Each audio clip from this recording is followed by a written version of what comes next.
Chapter 1183. As soon as Han Zhao's remote projection arrived at the venue, he could feel many surprised and admiring gazes looking at him from all directions. Black Star. Hearing someone call him, Han Zhao turned around and saw Kasui and the others coming over. They were all familiar with the peak beyond grade as. Why did you call me? He not bad. Kant looked at him and laughed. You should say that to the Mecha Empire. He needs comfort right now. Han Zhao raised his eyebrows. Ha ha ha. I haven't seen you in a while, and you've become worse. Everyone laughed. In the circle, Han Zhao did not have a certain sense of distance like the Mecha Empire. He was more popular, and most people were willing to be friends with him. Kasui smiled helplessly and asked, Black Star, I heard that you captured the troops of the Mecha Empire. Those two beyond grade, did you find out where they came from? Han Zhao shook his head and casually revealed Manison's background. He roughly explained the felon technology and emphasized their brains were messed up by Manison. They can't remember anything from their past. Sigh, the two people you captured should be Suller and Kane.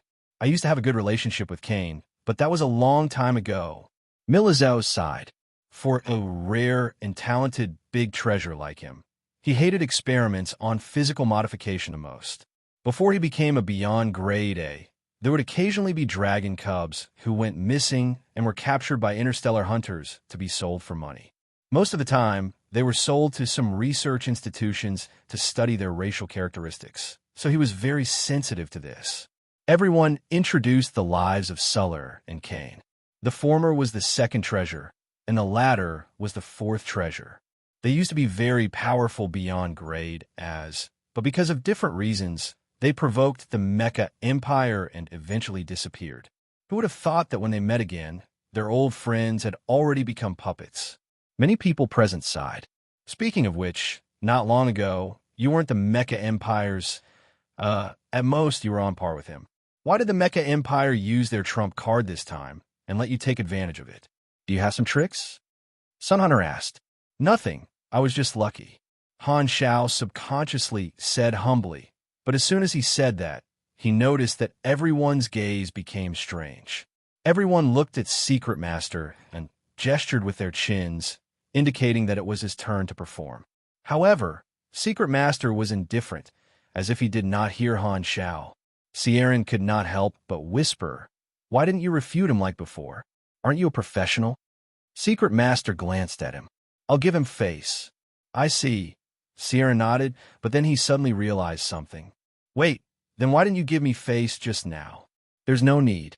Veins popped out on Serene's forehead. We're all peak beyond grade and you're so blatantly treating us differently. So, you're afraid of offending Black Star, but you're not afraid of offending me, right? Yeah. Secret Master was confused. Where did you get the confidence to ask this question? He was confused. Black Star, that unlucky guy. Never mind that his luck can't be shaved, but you're so lucky, don't you know it? Serene was speechless. He pointed at Secret Master and could not say anything. You're too much. Can't you pretend to coax me? The group chatted for a while, and it was time for the meeting to begin. Everyone entered the venue and took their seats. At this time, Manison's remote projection arrived just in time. After arriving, he did not look at anyone, ignored everyone's weird gazes, and walked straight into the venue. He had arrived on time because he did not want to meet Han Zhao in advance.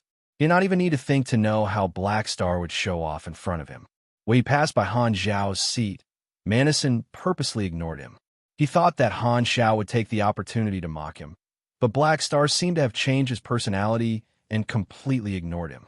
This made Manison, who was mentally prepared, feel like he had missed. He was not used to it, and even had the urge to initiate a conversation. Noticing Manison's gaze, Han Zhao did not even look at him.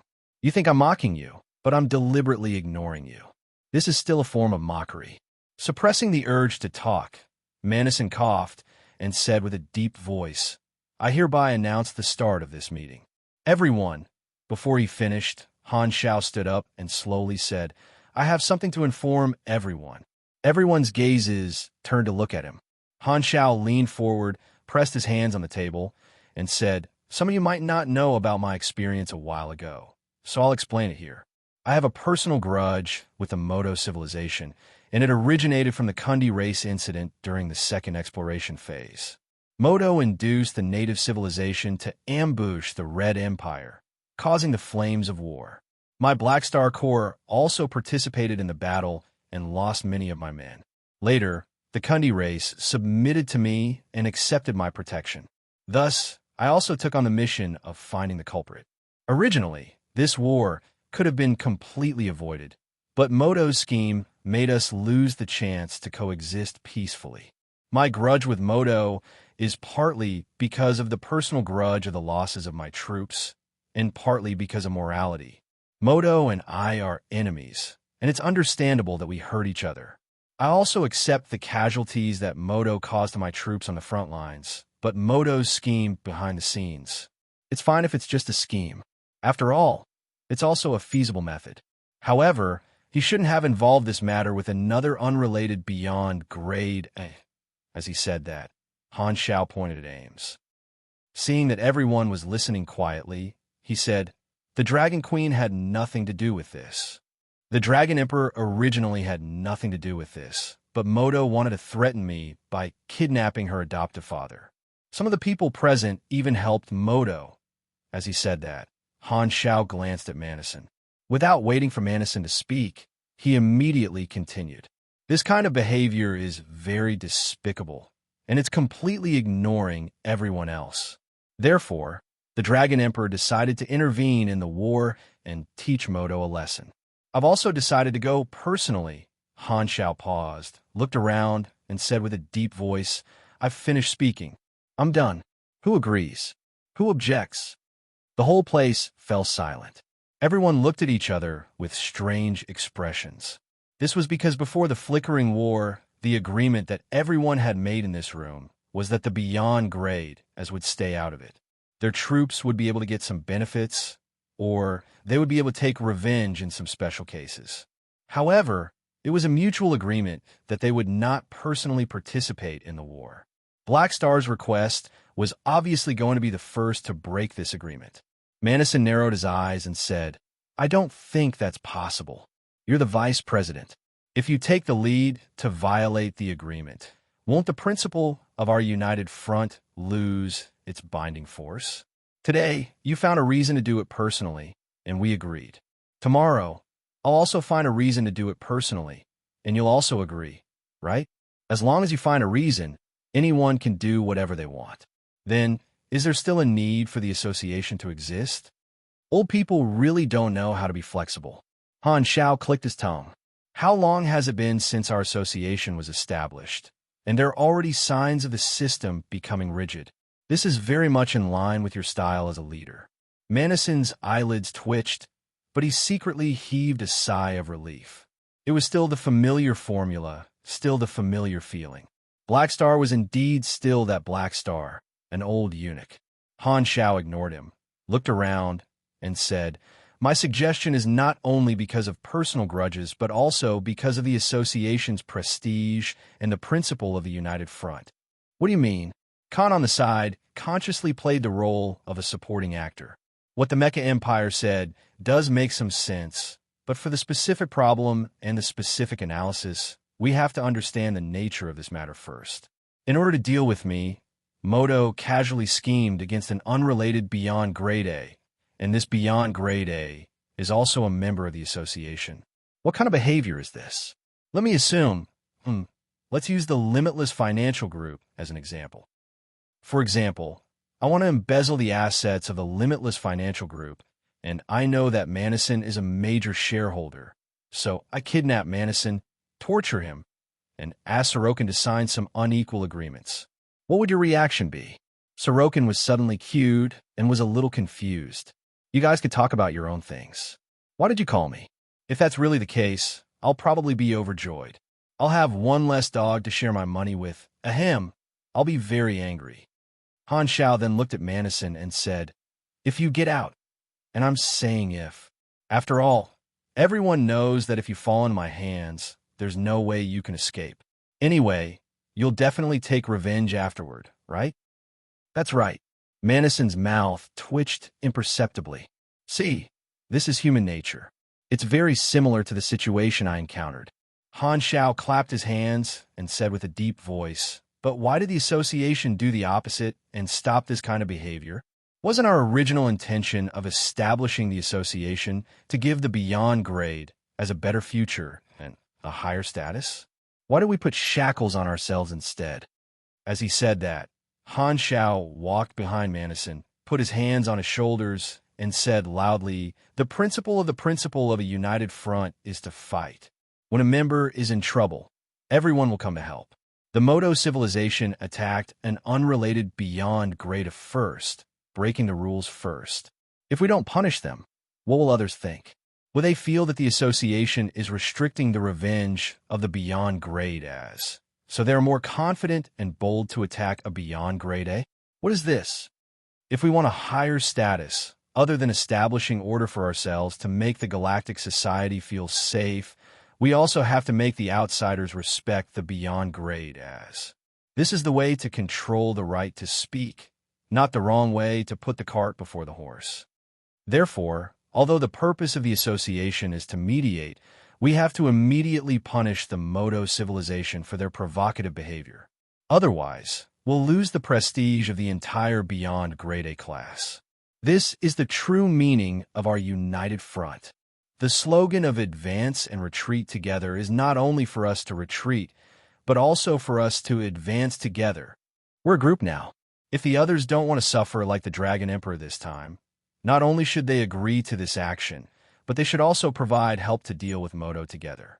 Don't forget how the tragedy of the Pinnacles came about. Unity is very important. The association should make a serious statement to Modo and strike back. Only then will the entire universe know that the beyond grade A class is no longer the same. We're united. Although they felt that something was not right, many people could not deny that Black Star's words had struck a chord in their hearts. It did sound very reasonable. Of course, our association has to have freedom. I won't force anyone to deal with Modo together, but I'll definitely help Ames myself because I always remember how I got rich. Now, let me ask you the question again. Han Xiao stared at the crowd and enunciated each word clearly. Who agrees? Who opposes? After 2 seconds of silence, Baoni raised his hand and broke the silence. I agree. Me too. Kola was not to be outdone. With someone taking the lead, the people of the Red Empire, other than Heber, all voted. Some of the neutral beyond grade, as in the association who sided with Black Star, also expressed their agreement, and the crowd responded. Ames rested her chin on her hand as she watched this scene. Her curved eyes were full of smiles. She loved to see Han Xiao talking so calmly in front of everyone. The people of the Mecha Empire looked at Manison. Seeing that Manison was silent, they did not object. Seeing this, Kasuyi and the other directors also voted. Black Star is right. We can't do anything about the personal grudge between him and the Modo civilization. However, we have to follow the rules of war, even when we're fighting. We can't use methods that are too sinister without limits. Modo has already crossed the line by plotting against the family of another beyond grade A who is not involved in this matter, the old dragon said. That's right. I especially agree with what Black Star said about the true meaning of a united front. If the Mecha Empire kidnaps me one day, you guys have to come and save me, Sun Hunter joked. Manison glanced at him coldly. Don't worry, you're too young. I'm not interested. At this time, a neutral beyond grade A who had been lurking suddenly said, Black Star said that he wants to deal with Modo, but the Mecha Empire is also an accomplice. Why don't you take revenge on him? I think you should treat everyone equally. Hearing this, the room fell silent again. Many people's expressions became strange. He's definitely fanning the flames. Good kid, you've got guts. Han Xiao glanced at him and was amused. Yo, I remember that this guy was one of the mercenaries of the Supercluster Alliance in my previous life. Maybe he's actually a direct descendant of a certain Supercluster civilization, just like Traveler, trying to shift the hatred and confuse everyone here. Could this guy be a secret direct descendant of Modo? This thought flashed through his mind. Seeing that everyone was looking at him, Han Xiao waved his hands magnanimously and sighed on purpose. One of the purposes of our association is to mediate conflicts between beyond grade As. Although Madison is heartless, I can't be unjust. I'll just take it as me taking a loss and won't pursue it." As soon as he said that, Madison's body trembled. His mentality that he had finally calmed down in the past few days almost exploded again. "Can you even speak human language? You took away the soul swapper and stole 2 of my felons. You call that a loss? Then I want to take a loss like that too, and I want to take it every day." Seeing Madison's twitching face, many people hurriedly raised their hands to stroke their beards to hide the crazy smile on their faces. Madison closed his eyes, took a few seconds to suppress his anger, and said with an expressionless face, "Black Star, even if you took my sample, you won't be able to learn my technology." He had this confidence. Be it the felon technology or the indestructible mechanical troops technology, he had mixed his original methods in them.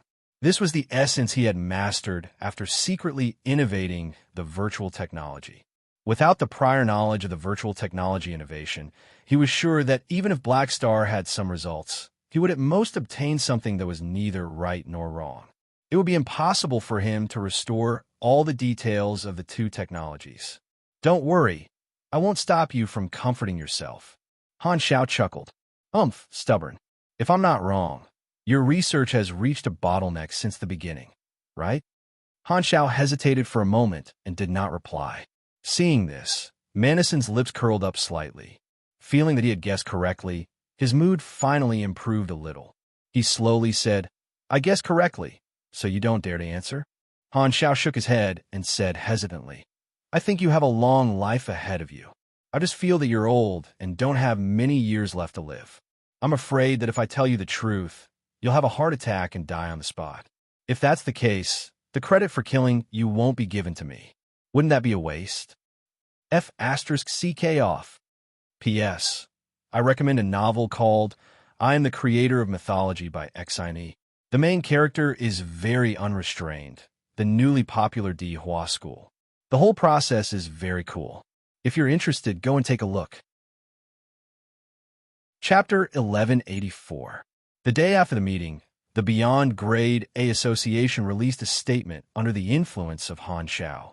The statement stated that the Modo civilization had plotted against other Beyond Grade as in friends in order to frame Black Star, which violated the rules of the association.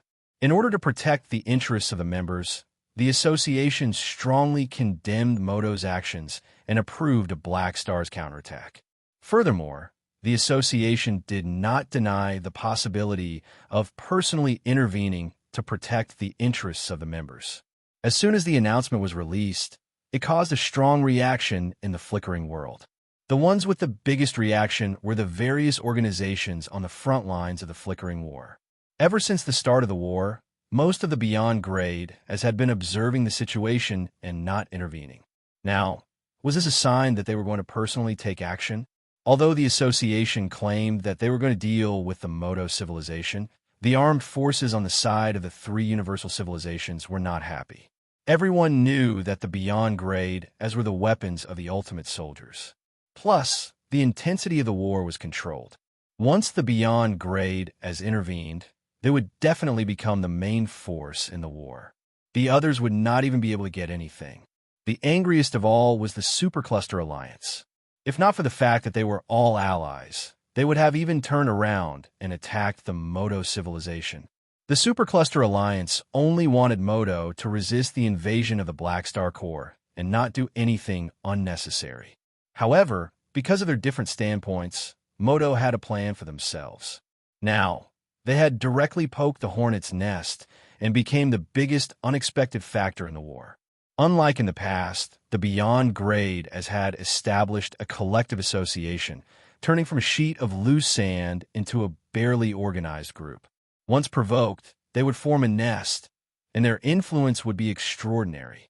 If not for the fact that the association was in a conflict of interests with the 3 universal civilizations, giving the Supercluster Alliance an advantage, they would not have dared to say that they had no chance of winning this war. It did not make sense to say that Aesop was not involved. He had helped the Black Star Core find the secret transportation routes of the Modo civilization. However, this part was deliberately left out by the association, only emphasizing his relationship with the Dragon Emperor and the fact that the Dragon Emperor did not participate in this matter. From a reasonable point of view, the Moto civilization had not gone overboard. It was clearly Aesop who helped Blackstar deal with them first. However, using this to reason with the association would only bring shame to themselves. The reason for this was Blackstar's power. In order to restrain a power, the only way was to use greater power. It was just like using the right medicine to treat the illness. Reasoning was useless in itself. It was equivalent to using the wrong medicine. The current Supercluster Alliance, naturally, did not have the power to suppress the Beyond Grade A Association. In the entire universe, only the 3 universal civilizations had the power to do so. However, this matter was beneficial to them, so of course they would not stand out to undermine the Beyond Grade A Association. Thus, they all remained silent and agreed. The situation seemed to be developing in a direction that was beneficial to the 3 universal civilizations. However, while the upper echelons of the 3 universal civilizations were happy, their feelings were somewhat complicated. Blackstar is gaining more and more power. On the mother planet of the Radiant Federation, President Bader looked at the report and let out a long sigh. The direct Beyond Grade A Supers had already handed the details of the meeting to him. Although the person involved was Ames, with this woman's personality, she would not ask for help from outsiders. The change in the association's attitude this time was completely driven by Blackstar. The moment the Blackstar Corps made the announcement, Blackstar had influenced the association to react, using his identity and position to complete the mobilization of resources that were beneficial to his actions. Most of the time, the specific form of power was the ability to mobilize others. A person who could make many people act according to his wishes was considered a person with power and influence. The advanced civilizations had done this many times. As long as it was a good method, it did not matter if it was black or white. Before the establishment of the Beyond Grade A Association, if Blackstar wanted to borrow power, the only method he could use was to complain to the Red Empire. Now, he had promoted the establishment of the Beyond Grade A Association, creating a new backing and a new source of power for himself. He had more resources and platforms in his hands than before, and his position in the Galactic Society was getting higher and higher. In contrast, although Manison was the president of a higher level, Han Shao had gradually taken away a lot of his speaking rights. This was partly due to the 3 universal civilizations adding fuel to the fire, but the Mecha Empire was still an ally of the Radiant Federation in name after all, so Bader was somewhat unhappy. What made him feel the most conflicted was the unity shown by the association this time.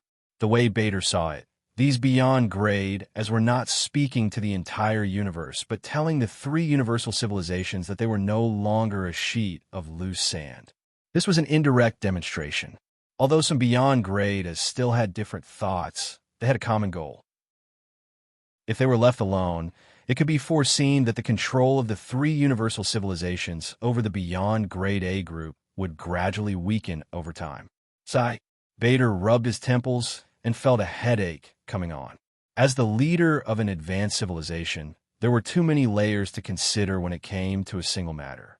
Even though there were specialized medical personnel to take care of his body and keep him full of energy, his long career as a leader had exhausted too much of his mental and physical strength, causing damage to his mental state. However, the day of the leadership change was not far away, and his term was almost over. Not only the Radiants, but Unravel on the Red Empire side was also about to step down. These problems could only be left to the future generations to worry about. Free Competition Zone, Emerald Star Cluster, Ferdinand Battle Zone. On this day, countless battleships of the Black Star Army gathered around a temporary space base. Almost 70 to 80% of the fleets that the Black Star Army had sent to the front lines were gathered here. There were countless normal army warriors and players. Such a gathering was usually for large-scale military operations, but today it was just to welcome a few people. In one of the battleships, many players squeezed in front of the porthole and stared at the temporary blue Stargate next to the base. The notice said that Black Star will be here today. Why isn't he here yet? Is there a traffic jam in the Stargate? Everyone discussed softly. They were supposed to be fighting on the front lines and continue to fight with the enemy guild alliance. But not long ago, Philip gave a new order to most of the members to retreat and wait for Black Star's arrival in the base. The players' attention was mainly on the nation war. Recently, the conflict between Black Star and the Mecha Empire was also discussed on the forums, but it was not as popular as their own nation war for the time being. The reaction of the army players after knowing about this was almost the same. They basically shouted, "Army Commander is awesome," and continued to chase after the enemy guild players. Regarding the news that Black Star was going to take action personally, some of the new foreign players were pleasantly surprised and looked forward to fighting alongside Han Xiao. However, the more experienced Chinese players felt extremely desperate, and their thoughts were shockingly similar. "Don't King come, we don't want to watch CG again." At this time, a black conical ship protruded out of the blue vortex of the Stargate, followed by a black armored hull. A huge main ship sailed out of the Stargate, followed by a fleet of battleships. The scene seemed to be filtered out of the Stargate. In the command room at the front of the main ship, the viewing window switched to two-way transparency.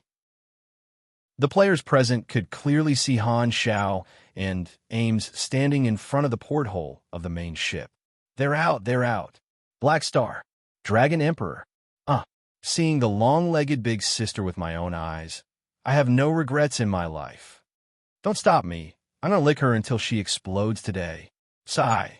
After watching the main character of Black Star's movie, Fu Ding, and seeing him in person, it turns out that this is called the distance between imagination and reality. Just the thought of Black Star being able to arrange his legs in any position, my heart breaks. Well, they're a perfect match. Who are you to object? Many people had not seen Han Xiao for a long time and were very excited. However, in terms of popularity, Ames completely crushed him. The players' cries and screams came from all the spaceships. In the command room of the main ship, Ames looked at the fleet outside the window and asked, "Are these enough people?" "With the two of us, of course, it's enough." Han Xiao nodded. After making the announcement, the two of them rushed to the front line to fulfill their promise, deciding to attack the Moto civilization personally. At this time, a remote projection appeared beside the two of them. It was the commander-in-chief of the frontline fleet, Herluz. "Sirs, the troops have been assembled according to the instructions. What should we do next?" Han Xiao narrowed his eyes, curled his lips, and said, "Of course, we'll give the Moto civilization a gift first." Hearing this, a gleam flashed across Ames' eyes, and she was eager to try. This was the plan they had discussed on the way here. From the captives, they learned that the plan to ambush Aesop was first thought of by the commanders of the Moto Expeditionary Army. Therefore, the two of them made a decision. As soon as they arrived at the front line, they would go straight to the root of the problem and kill the culprit first. However, before we have fun with Moto, let's get rid of the people who are in the way first. Han Zhao's tone changed. "In the Ferdinand Theater, have you found out all the organizations that followed behind the Black Star Corps?" "Yes." Haluz nodded. The Black Star Corps' target had always been the Moto civilization. Some of the affiliated organizations of the three universal civilizations took the opportunity when the Black Star Corps broke through the front line to attack from behind, constantly encroaching on Moto's territory, wanting to use this place as a breakthrough point in the war. "Okay, contact all the commanders of these troops and pull them into the communication channel." Then, Han Xiao closed his eyes and waited for a while. In less than 10 minutes, the commanders of these organizations entered the channel one after another. It was way too easy to contact them. Hearing that it was Black Star looking for them, none of them rejected and accepted the communication request obediently. In the channel, voices appeared one after another. Not long after, everyone was there. It was noisy.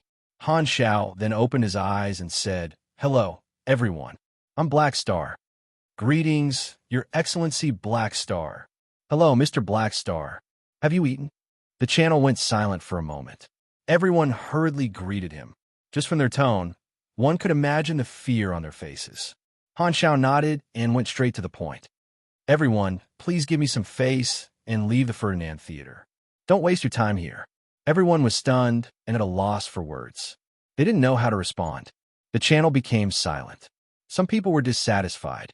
They thought that Black Star wanted to take all the benefits for himself and wanted them to leave with just one sentence.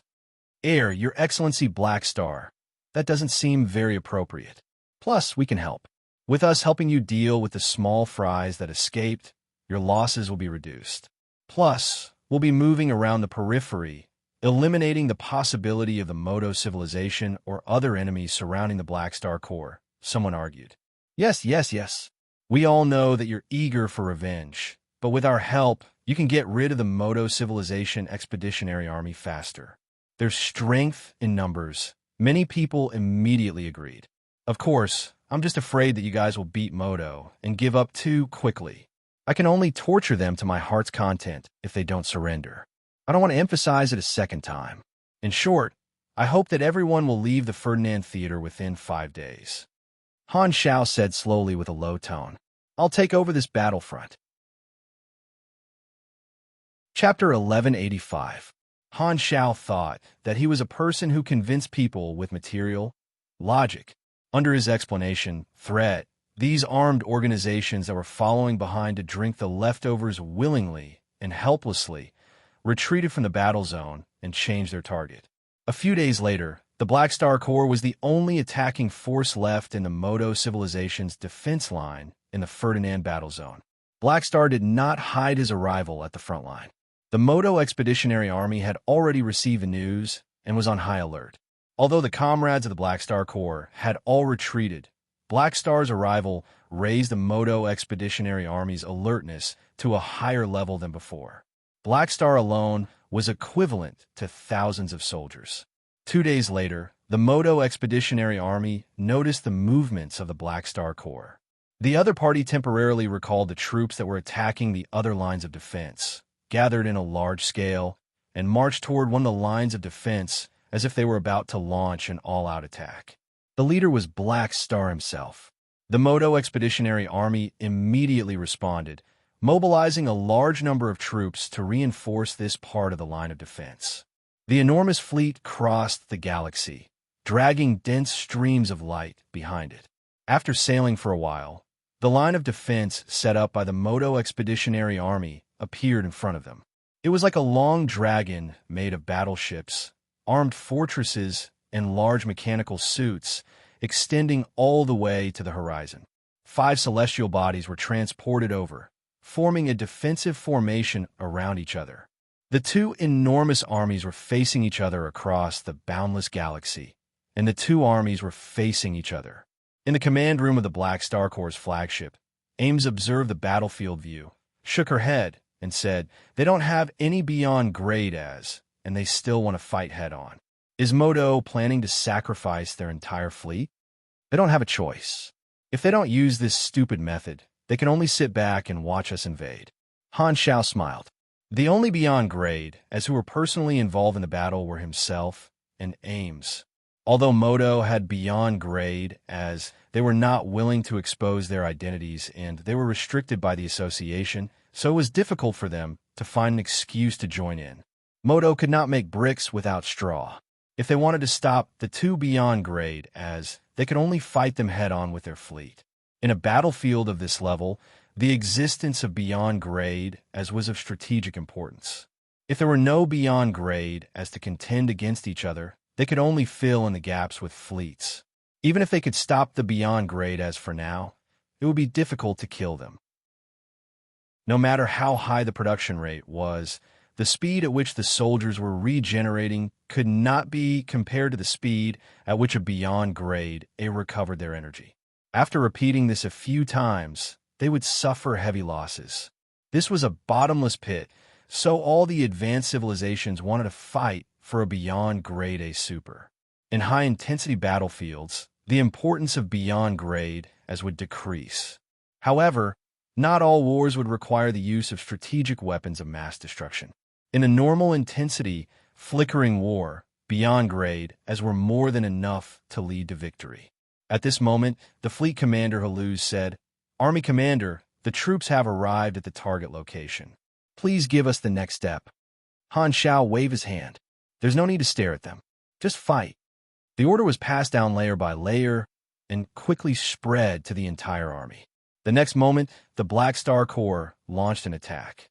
It was as if billions of stars suddenly lit up in the dark universe, all of which were the light of psionic cannons. The light beams that were so bright that they were almost pale poured down like a storm, hitting the protective shield of the Modo civilization's base and the shields of the spaceships, creating large amounts of electric arcs like splashing water. The combined shield of the Modo Expeditionary Army's fleets flashed. The energy reserves of the shields of many spaceships in the formation suddenly dropped below the warning line, and they started to sound alarms. The Modo Expeditionary Army immediately counterattacked. The assault fleets, and battleships of both sides were activated, charging toward each other and tearing at each other. A horrifying battlefield was formed in no time. The two sides were enemies with no room for compromise. There was no room for words. They fought as soon as they saw each other. The war broke out immediately. Ims glanced back. Seeing Han Xiao nod, she strode out of the hatch, turned into a meteor, and charged into the battlefield herself. The majestic force field condensed into countless dragon pythons, rolling in the enemy's fleet. Pulling, tearing, vibrating, and other forces worked at the same time. The enemy spaceships were shattered into balls of twisted metal by her force field, and their formation was messed up. Her Esper ability was known for being all-round. She was good at large-area AoE attacks, which was very practical in a galactic battlefield. Han Xiao did not stay idle. He snapped his fingers, and groups of mechanical soldiers walked out of the secondary dimensional army box and entered the battlefield. The large-scale mechanical army instantly gave the enemy an overwhelming advantage. A 10-man team of soldiers could easily tear apart a Modo-heavy battleship. Meanwhile, there were at least 3 million mechanical soldiers on the battlefield, and the number was still increasing. The mechanical deity was powerful in a one-on-one battle, but the Mech Legion was still more efficient when dealing with large-scale enemies. As a peak beyond Grade A, and a mechanic who specialized in warfare, taking action personally on a battlefield of this level was like crushing noobs. Normally, Han Xiao might have saved some energy, but he had no intention of going easy on Modo. The two sides fought fiercely.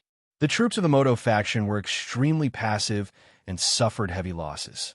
Their troops were vaporized one after another. Every now and then, there would be agent organizations trying to escape from the battlefield, but most of them were targeted by the wandering mechanical army and blown into pieces. On the battlefield, the Galactic Business Alliance, Northern Battlefront, 5C Alliance, Plateau Eagle, and the other guild alliances that were on the supercluster side were hiding everywhere. They did not have any confidence like before and only wanted to survive. Luckily, we didn't bring all of our forces this time. The leader of the Northern Battlefront, Fire of North Sea, had a face full of fear. If I knew this would happen, I wouldn't have ignored the transfer order. The leader of Plateau Eagle had a troubled expression. Now is not the time to celebrate. The Modo Expeditionary Army won't be able to hold this line of defense. Let's think about how to protect the troops we have. Although it's not a lot, it still hurts my heart, the president of the Galactic Business Alliance said helplessly. Due to the attack of the Black Star Corps, the national war between the players was currently mainly concentrated in the Ferdinand battlefront. The player alliances of the supercluster side were temporarily under the command of the Modo civilization. When they learned that the Black Star Corps was about to launch an all-out attack, these important immortal allies also received the transfer order from Modo to guard this line of defense together. These guild alliances were not stupid. They knew that Black Star was coming from the forums, so they were careful and only brought a small number of troops to participate in the battle. Reality proved that this choice was wise. The other side had 2 beyond grade as, and Modo had none. Their chances of winning were less than 1%. If these guild alliances had brought all of their assets over, they would all be dead by now. Although the main focus of the national war was the players, fleets and equipment were equally important. The guild alliances of the supercluster side had accumulated a lot of capital, but if they all died, they would not be able to fight the national war anymore. they would definitely be trampled on by the players of the Black Star Corps. Speaking of which, these guild alliances also felt very helpless. Our national war was going well, but the Black Star Corps let their boss out again. Isn't this bullying? If Black Star likes to fight in person so much, how are we going to fight against the army players? This feeling was like two children fighting, but the adults in the other party's family joined in. Unreasonable. During this period of time, the guild alliances had been fighting in the free competition zone, and none of the NPC organizations they met were not afraid of them, the cancer of the universe. However, the guild alliances also knew that in front of a superboss like Black Star, they, the cancer of the universe, were also a weak group. They would not be able to survive even if they revived a few times. With the help of two beyond grade, as the battle became one-sided, very soon, a gap was created in the defense line. The reinforcements could not even arrive in time, and the Moto garrison in this defense line showed signs of retreating. Han Xiao observed the situation, looked at the gap created in the defense line, and said, "It's about time. We can go in now." As he spoke, he looked back at Haluz. "I'll leave a lord's avatar to guard the fleet and some mechanical troops for you. Take the army and don't attack the center of Moto. Continue to attack the various outer defense lines and focus on killing the enemy's forces." Understood. Haluz nodded with a serious expression. After many years of leading troops, he was still quite dignified when he was not addicted to playing cards. He said, "You and Her Excellency Dragon Emperor are going to attack the Moto Expeditionary Army's base alone. You must be careful." "It's not me who should be careful, it's them." Han Xiao smiled, flew out of the battleship, and pulled Ames, who had been fighting the entire time. Surrounded by the mechanical army, they quickly passed through the dense artillery fire and crossed the battlefield. The Moto Expeditionary Army was defeated again and again, unable to organize an effective interception. The battleships in front of them were destroyed by the mechanical army one after another. The two of them charged into the defense line and left, disappearing in the direction of the center of Moto. The plan that the two of them had discussed was mainly carried out by the two of them, while the rest of the troops stayed at the outer defense line to attack and restrain the enemy. This was because the Moto Expeditionary Army would definitely set up an encirclement after they entered the center of Moto and beyond grade, as were smaller targets and more agile. What? They've charged in alone? In the Moto Expeditionary Army's base camp, the Supreme Commander Roddick's expression changed when he heard the frontline report. He had thought that Black Star would lead the army and charge him with great fanfare, but Han Xiao and Haluz went in alone, which surprised him. What's Black Star trying to do? Why did he leave his troops outside? From the looks of it, he doesn't seem like he's trying to take our territory. Someone was confused. He's here to kill. His target is us. Lagos knew what was going on. He sighed and said, "We were the ones who came up with the plan to target Aesop. Black Star probably already knows about it from other sources, so we're all targeted by him." Hearing this, everyone present could not help but panic. However, at the same time, they felt strangely flattered. They did not expect that they would one day become the target of a peak beyond Grade A's assassination mission. Could we be wrong? Maybe Black Star has other targets? Someone could not believe it. Don't lie to yourself. He's coming for us. Roddick yelled angrily. Then let's move away from the command center and seek refuge somewhere else. Someone hurriedly said, "It's useless. Black Star is a virtual mechanic. We can't hide from him anywhere." Roddick's face was pale as he paced back and forth. He did not regret executing Lagos' plan to target Aesop. He only regretted that it did not succeed. Now, the price of failure had arrived. This was karma. Let's ask the upper echelons for help. Since Black Star is so arrogant, we might be able to kill Black Star if the Beyond Grade as cooperate with our expeditionary army, someone carefully suggested. Hearing this, Roddick and Lagos looked at each other and saw the sadness in each other's eyes. As the upper echelons of the expeditionary army, the two of them naturally knew what choice the Moto civilization would make in this situation. Black Star had already killed his way into the hinterland. Plus, Moto would not expose their Beyond Grade as in risk coming here to save people. In other words, even if the Moto upper echelons knew about Black Star's current goal, they would not be able to help much. They had already been abandoned. In fact, when Black Star announced that he would personally join the battle, Roddick already knew that the situation was hopeless. He had asked the Moto upper echelons for help more than once, hoping to send Beyond Grade as over to defend. However, the Moto upper echelons never said anything. Instead, they only asked them to hold on and only provide resources and ordinary fleets. How could this level of support stop Black Star? This is like giving me a budget of 100 anas, but asking me to achieve the effect of 10,000 anas. I can't do it. What are the upper echelons hesitating for? Is there a need to hide the identity of a direct Beyond Grade A? If not now, when? Roddick roared in his mind, but no matter what he thought, he could not make the decision for the upper echelons.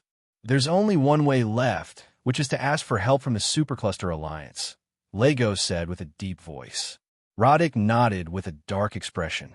He took out his communicator, entered the communication channel of the upper echelons of the Supercluster Alliance Expeditionary Army, and spoke. Guys, I need help. Black Star is attacking. He explained the situation, and the channel was silent for a while. Then, another Expeditionary Army commander from the Supercluster civilization asked with a deep voice, What do we do? What do you want us to do? We can't stop Black Star. I hope you can send reinforcements to help us defeat Black Star. We also hope to temporarily move the command center to one of your territories. That way, Black Star won't be able to carry out the decapitation operation. Impossible. Another commander said angrily. This is something you Moto started. Solve it yourselves. Roddick's face darkened. We agreed to advance and retreat together. Are you going to go back on the agreement, just like that? The Covenant says that we should deal with the conflicts of the three universal civilizations together. Not all of us should pay for your own debts, someone yelled angrily. To be honest, I've tolerated Moto for a long time. The Supercluster civilization formed the alliance to snatch development territory from the three universal civilizations. They had already suppressed a lot of their selfishness and would not continue to fight among themselves at this time. However, when it came to the overall strategy, the other Supercluster civilizations had no reason to negotiate. If there was no Beyond Grade A association, and Black Star was representing the three universal civilizations, they would have provided assistance without hesitation. However, the Beyond Grade as had already formed the association and expressed that they would stay out of this, causing the advantage of the three universal civilizations' high-level combatants to disappear. This was supposed to be a good thing, but Moto had provoked Black Star.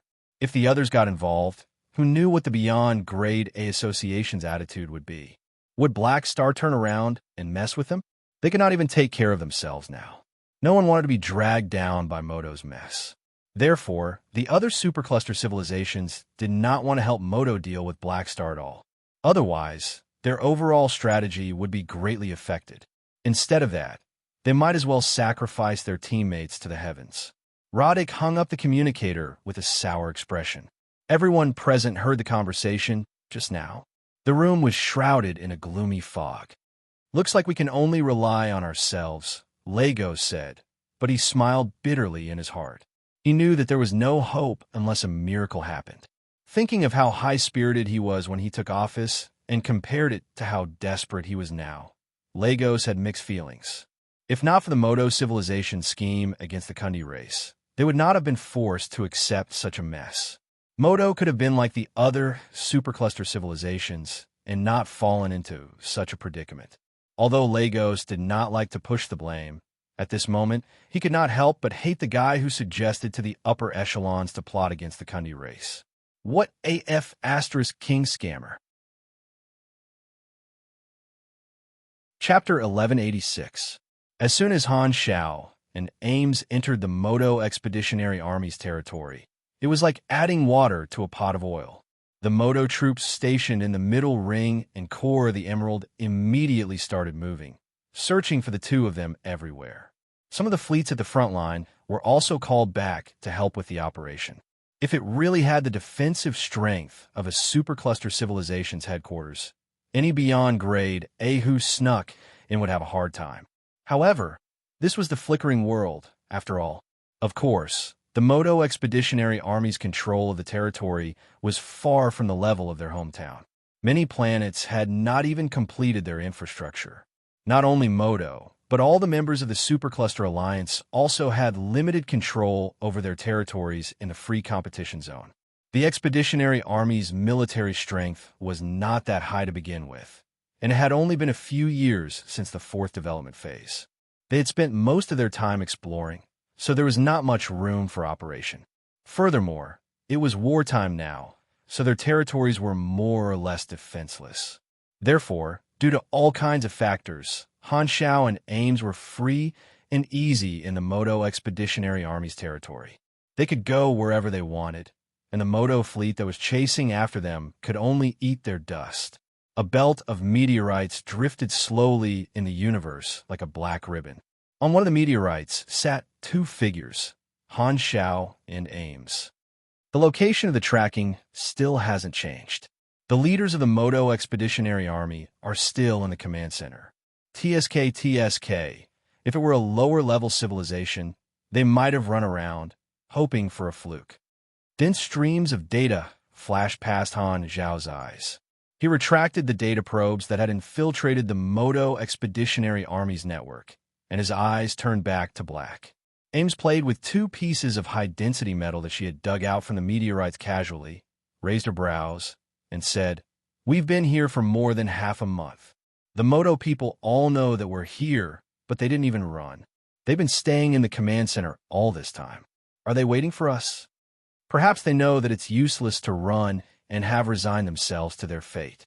Only advanced civilizations are so knowledgeable." Han Xiao shrugged and did not take this to heart. As he spoke, he opened the secondary dimensional army box and released batches of mechanical soldiers. With a slight nod, these mechanical soldiers turned into streams of light and left in different directions. Ames watched this from the side and said helplessly, "Black Star, we could have gone straight to the Moto Expeditionary Army's headquarters and saved a lot of time. You're the one who insisted on taking a detour. Otherwise, we would have taken care of the target long ago." Han Xiao sighed and pretended to get up. "So you don't want to spend more time with you? Well, let's go and get it done quickly." "Who said so? Sit down." Ames rolled her eyes and said nonchalantly, "You said you were going to plant a large number of sentries in the Moto Expeditionary Army's territory.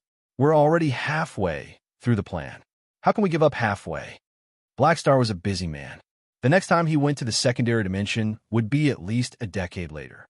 However, now that he was taking time out of his busy schedule to accompany her, she naturally did not want it to end so early. Han Xiao smiled to himself and sat down firmly again. Other than carrying out the decapitation operation, he had another important goal in entering the Moto Expeditionary Army's territory, which was to plant sentries in Moto's territory. Otherwise, he would not have taken a detour for more than half a month after charging into the enemy's territory. During this time, he had already sent out who knew how many batches of mechanical troops to hide in the Moto Expeditionary Army's territory. These mechanical troops could all be controlled remotely. First, it was to deal damage to Moto. Second, it was to confuse the public and distract the Moto fleet. Third, it was to gather intelligence and monitor their movements, trying to find the destination of the Moto civilization's various secret transportation routes and leave behind a throne node so that he could infiltrate the Moto civilization anytime in the future. If he left these mechanical soldiers behind, the Moto civilization would definitely know. They would have no choice but to send out a lot of manpower to search for Han Xiao's mechanical troops in their territory. On the other hand, Han Xiao purposely took a detour and had other intentions. I purposely gave Moto so much time to prepare. I wonder if there are any beyond grade as coming to protect the command center. Han Xiao scratched his chin. Without the protection of a beyond grade A, it would be very easy to kill the commander, and Han Xiao wanted to lure the snake out of its hole. He purposely walked so slowly to give the Moto upper echelons more time to consider, and also to put pressure on them. After all, he was planting sentries in their territory, and the longer he stayed, the more humiliated Moto would be. If the Moto upper echelons could not help, but send beyond grade as over his bodyguards, he would have a chance to cause more damage to Moto, which would really hurt Moto. This was his biggest goal for this trip. It looked like he was only targeting the commander of the Moto Expeditionary Army, but he was actually fighting with the upper echelons of the Moto civilization. With that in mind, he opened the forums and took a look. At this time, Haluz was still attacking the outer defense line of the Moto Expeditionary Army with his troops. However, they only attacked and did not enter. Even if they broke through the enemy's formation, they would not cross the defense line. Instead, they would go back and rest for a while before continuing to attack the next location. If those armed organizations were still in the Ferdinand battle zone, they would definitely not let go of this opportunity and keep pushing forward. This was why the outer defense line of the Moto Expeditionary Army kept shrinking. However, now that those armed organizations were all chased away by Han Shao, no one took advantage of the opening to attack the city.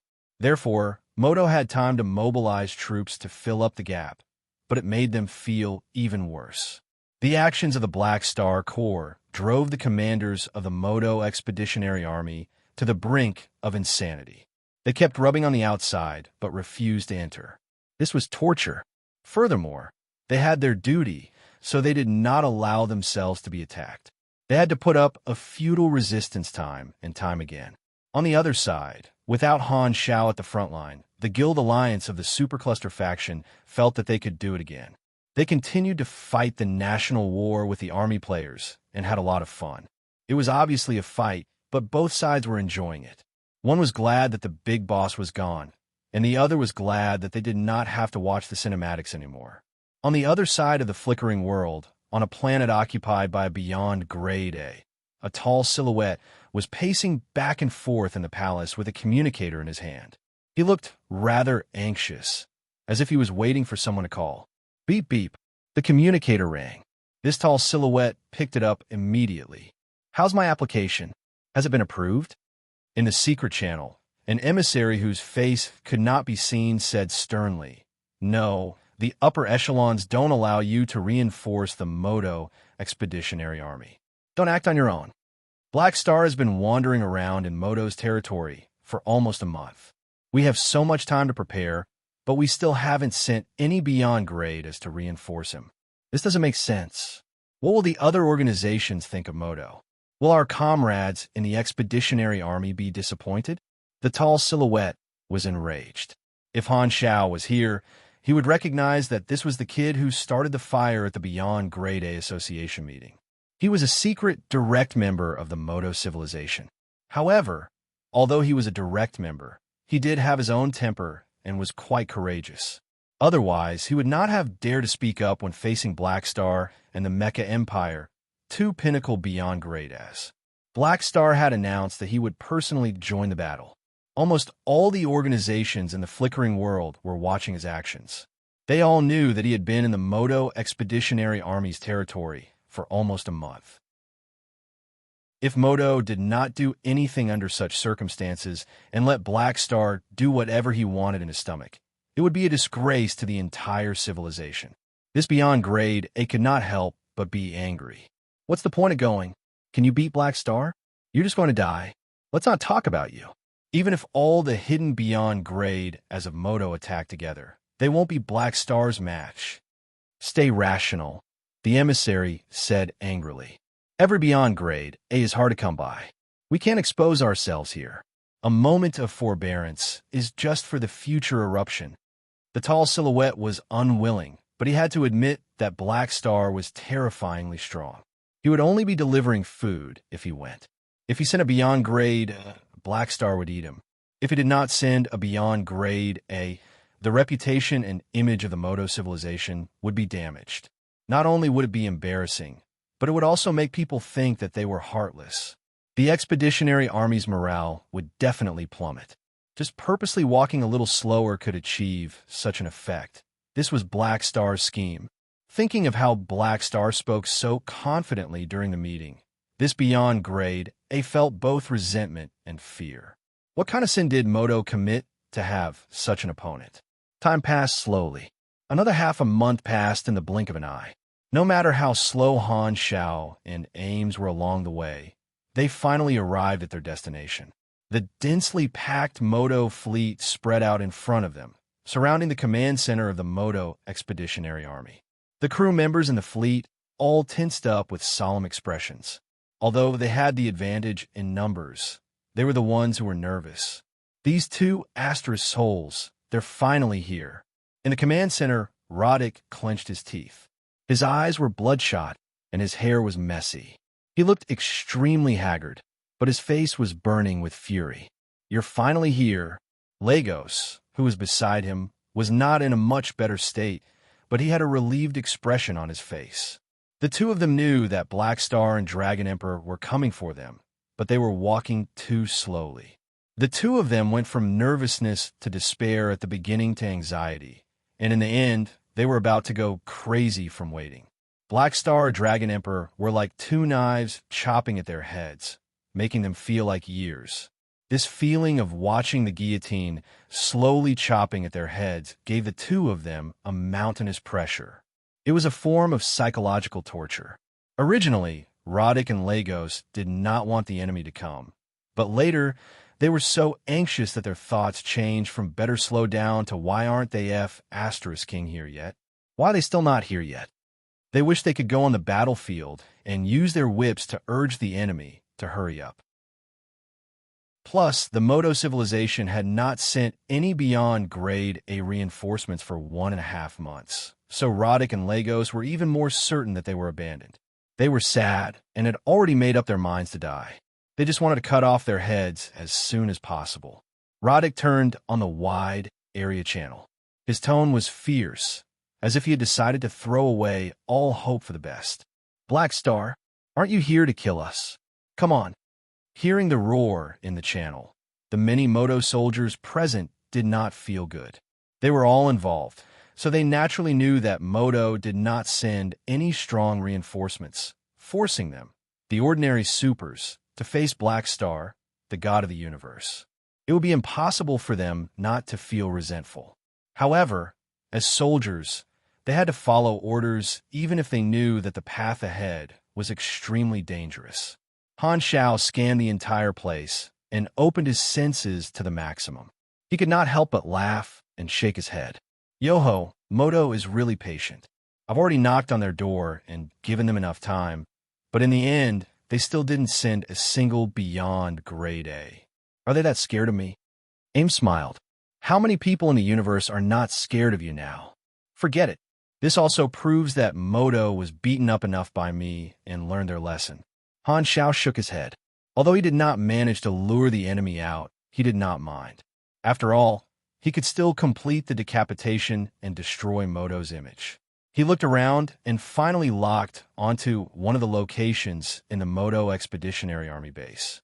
That was where the command center was, and the target he was going to take care of was there. Han Xiao turned around and asked, "So, are you going to kill the target yourself? Or do you want me to do it?"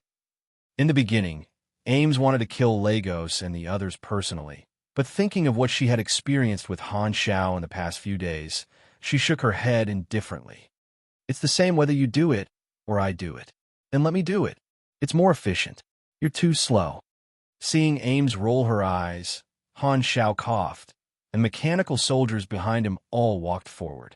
He knew that the Moto civilization would definitely set up a large number of space-stabilizing devices near the base.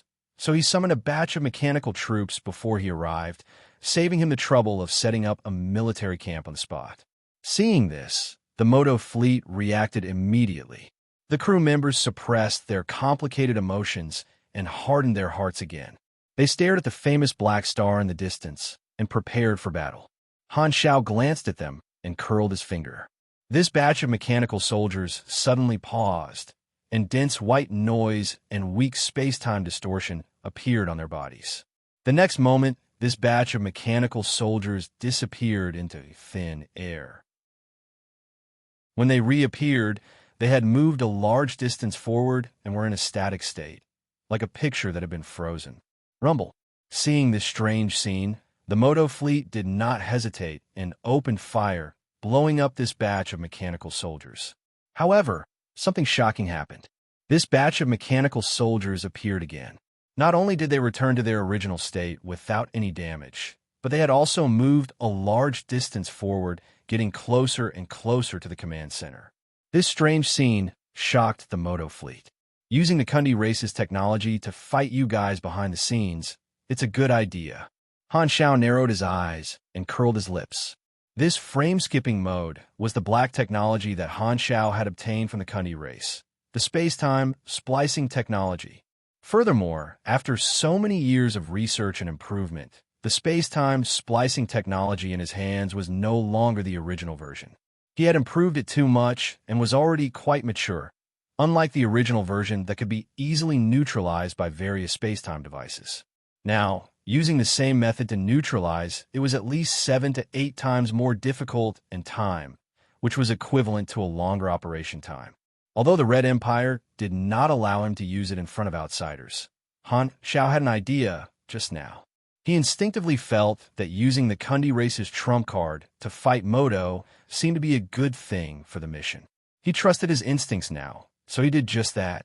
Facing this unknown technology, the Moto fleet panicked a little and used all kinds of methods. However, no matter how they attacked, they could not stop this batch of mechanical soldiers from moving. Some of the fleets could only turn to attack Han Xiao himself, but they were all easily blocked by Han Xiao and Ames. Furthermore, some battleships were virtually infiltrated and fell into his control from time to time. How is this possible? Roddick's eyes widened in shock. He stared at the mechanical army that was getting closer and closer with intense despair in his eyes. In order to fight Black Star, he had mobilized a large fleet and thought that he would at least be able to hold them off for a while. However, he did not expect that Black Star would be able to easily break through his fleet's defense line and threaten his life just by casually using an ability that he had never seen before. What kind of technology is this? Lagos was also dumbfounded. Hearing the shocked exclamations of the two in the public channel, Han Xiao suddenly smiled and said with a playful tone, "What a cruel joke. To tell you the truth, this is a technology that your Moto civilization missed out on. You were so close to getting it back then. What a pity." The stowaways of the Moto civilization discovered the Kundi race first. If not for the fact that they wanted to harm the Kundi race and scheme against the Red Empire, they would not have missed out on the space-time splicing technology. Now, it was a complete waste. A technology that we missed out on, Lagos mumbled to himself. His instincts told him that Black Star might be telling the truth. All of a sudden, he had mixed feelings. Finally, under the frenzied siege of the Moto fleet, the mechanical army appeared outside the porthole of the command center, in frames skipping without any sign of life.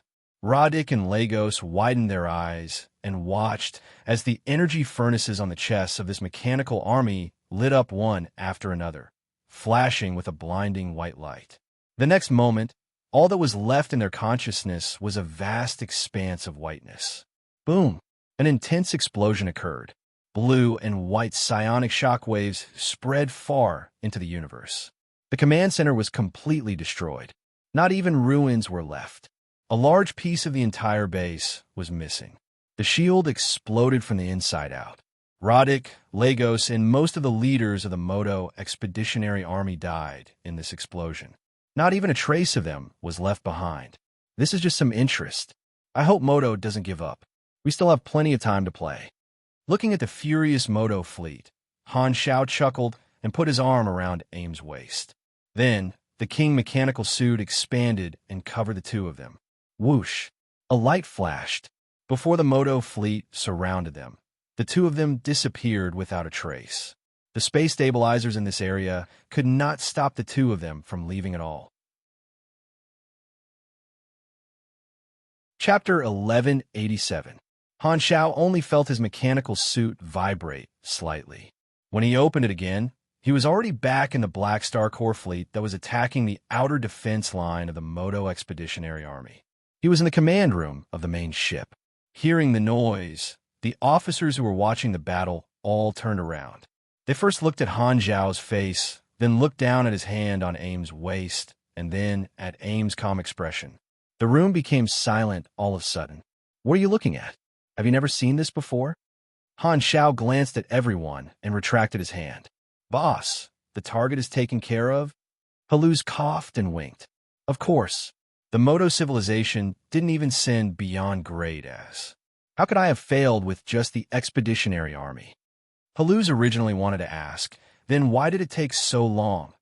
But looking at Aim's glowing face, he hesitated and did not ask. Han Xiao ignored him and looked at the battlefield outside the window. It was in the white-hot stage, and the fleets on both sides were fighting fiercely. The army had already broken through the outer protective shields of 2 planetary bases and sent in a large number of army players. They were fighting the players of the enemy guild alliance on a large scale, and there was no clear winner. This time, Ims turned around, patted Han Zhao's chest, and said, "All right, the mastermind has been killed. I'll return to the Shattered Star Ring first."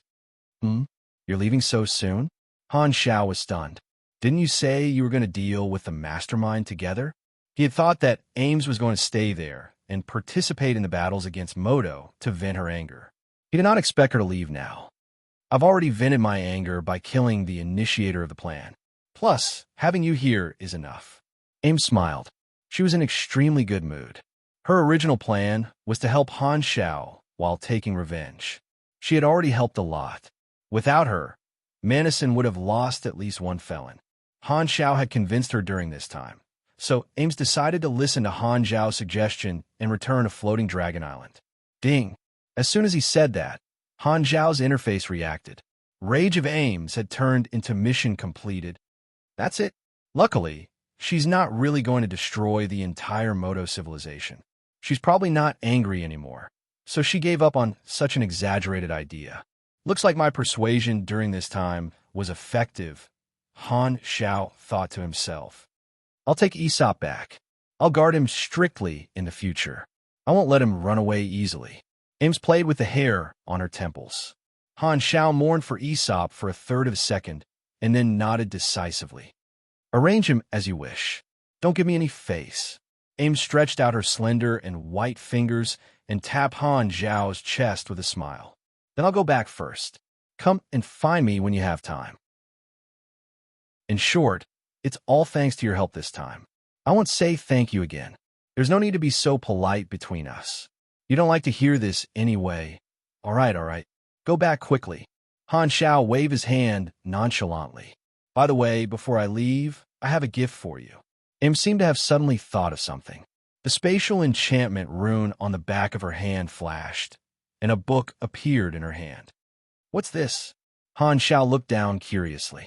Some time ago, I summarized my energy training experience so far and created a new energy training method. It should be universal. You can practice it too, Ames said with a smile. Han Xiao took the book and flipped through it. It was actually a handwritten version. The content recorded on it was an energy training method called Dragon Emperor Astral Power Absorption Technique. The specific effects were not clear, but it seemed to be quite advanced. It did not lose to Tai Tai's Heber Stellar Furnace training method. Why did you write it by hand? Wouldn't it be more convenient to write it on a smart device and send it to me? This can train my patience. Ames' smile did not change. Her idea was very simple. Only a handwritten version could be used as a gift. It could also be a memento for Black Star. With such a surprise, Han Xiao did not reject it. He put away the handwritten book, nodded, and said, "Okay, I'll find some time to practice it when I go back. Then, I'll be leaving." Ames smiled and did not waste time. She asked Han Xiao to send her back in another king's suit. After she disappeared, Han Xiao opened the interface again and took a closer look at the reward. The mission evaluation was excellent, and his basic EXP had increased from 250 million to 10 million. His floating dragon faction contribution points had increased by tens of thousands. Ames' favorability was full to begin with, so it could not increase. However, Aesop's favorability increased by a large amount. The random rewards increased from 2 to 4, and the number of character summon cards doubled. He obtained 2 of them, both of which were Ames' character summon cards. The ability of the first character summon card was called Force Field, Star Setter. It could be used to grab the target using the Esper ability of the Force Field. It could be considered a decent control ability, and it could be used up to 5 times. The other character's summon card ability was called Battle Whip, Dragon Arc. It was also an application technique for the Force Field ability. It had both AoE damage and crowd control abilities. It also had 5 uses, and the effect was not bad. In Han Xiaoxin's eyes, this ordinary mission was just a bonus, and he did not have high hopes for it. Now that he had obtained these rewards, it could be considered a small gain. The main event in his eyes had always been the Kundi Race mission. Opening Kundi Race Leader's last wish in the mission list, Han Xiao glanced at it. The first requirement was still there, and the second requirement was the same. Because it was a Grade S mission, there was no specific progress shown. However, his intuition told him that his successful surprise attack had made great progress in the mission. After calculating for a while, Han Xiao thought to himself, "That's right.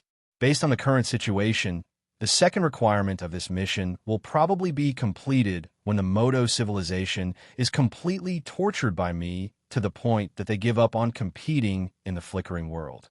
He had always been envious of the 3 ability rewards in the second mission requirement. They were the enemy, proof of leadership, and Kundi's wrath. They were all excellent abilities, especially the semi-molding talent, proof of leadership with growth potential. With that in mind, Han Xiao summoned Philip in the quantum network vision and said, "Send the space-time command to the space-time battleship to the space-time battleship. Send a recording of me using the space-time splicing technology to destroy the headquarters of the Modo Expeditionary Army to the Kundi Race garrison. Have them play it on a loop in all settlements. Try to let every mantis shrimp cough, every Kundi Race member see it." Understood. Han Zhao's battle with the Modo Expeditionary Army was very short, and Philip had recorded the entire process. He was never the type to do things on his own. Since he had helped the Kundi race take revenge, he definitely had to use the recording to increase his reputation in the Kundi race and let the entire race know about his kindness. This would also increase the mission completion rate. After dealing with this matter, Han Xiao summoned Fu Ding, walked to the side, and asked softly, "Have you done what I asked you to do? In the past month and a half, I've already converted the souls of 15,420 Modo soldiers and mid-level officers. These are our spies in the Modo Expeditionary Army." Fu Ding nodded. He had received Han Zhao's secret order. When the Black Star Corps fleet attacked the Modo defense line, he used the Soul Swapper to convert some of the enemy soldiers, infiltrate the Modo Expeditionary Army, and plant spies. The Modo civilization had once used the Soul Swapper to deal with the army. Han Xiao told Fu Ding to give them a taste of their own medicine. With how strange the Soul Swapper was, even if Modo was prepared, they would not be able to avoid it. Not bad. Han Xiao nodded with satisfaction. He had already planted many chess pieces in the Modo Expeditionary Army's territory. This way, he would have more internal intelligence sources. Not only would he be able to control the whereabouts of the Modo civilization's army, but he would also be able to investigate the location of the secret transportation line. He could slowly torture the enemy. "Pass down my order. Retreat temporarily. We'll return to the base and rest for a while," Han Xiao said loudly. All the officers present were stunned. "We have the upper hand now. How can we retreat just like that? Even if we don't break into the defense line, we should at least finish this battle first." They did not know that Han Xiao was not letting the Black Star Corps rest. Instead, he had just killed the Modo Expeditionary Army's commander. He knew that the enemy would definitely fall into chaos without a leader, so he purposely gave the enemy time to rest. He did not want to give Modo a little bit of hope and then crush it again and again. That way, it would be easier for Modo to give up the competition in despair. Psychological warfare was the most important thing. Although the officers were confused, no one would question the army commander's order. Very soon, the army retracted all their battleships, left the heated battlefield, and retreated in an orderly manner. Seeing this, the Modo garrisons on this line of defense were all confused. "Aren't we at a disadvantage? Why did they stop attacking us halfway? Strange. Hurry and tell the command center." The fleet commander of this defense line quickly reported to the upper echelons. However, what awaited him was a long silence. No one picked up the call. After a while, he received the bad news from the intranet and finally knew what had happened. The entire command center had been killed by Black Star, along with the base. On the other side, on one of the Kundi race's planets. After 20 years of transformation, the new generation of the Kundi race gradually adapted to their captive life and accepted the culture instilled by the Red Empire and the Black Star Corps.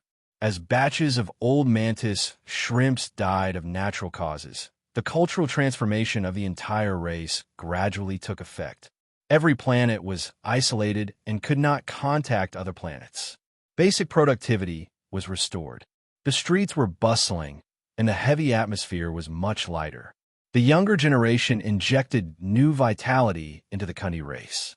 On this day, something huge happened on this planet. Every screen in the world was playing a video of Han, Shao, destroying the Moto Expeditionary Army's command center. Philip even kindly added a video to explain what had happened, trying to make the Kundi race understand what Han Shao had done for them.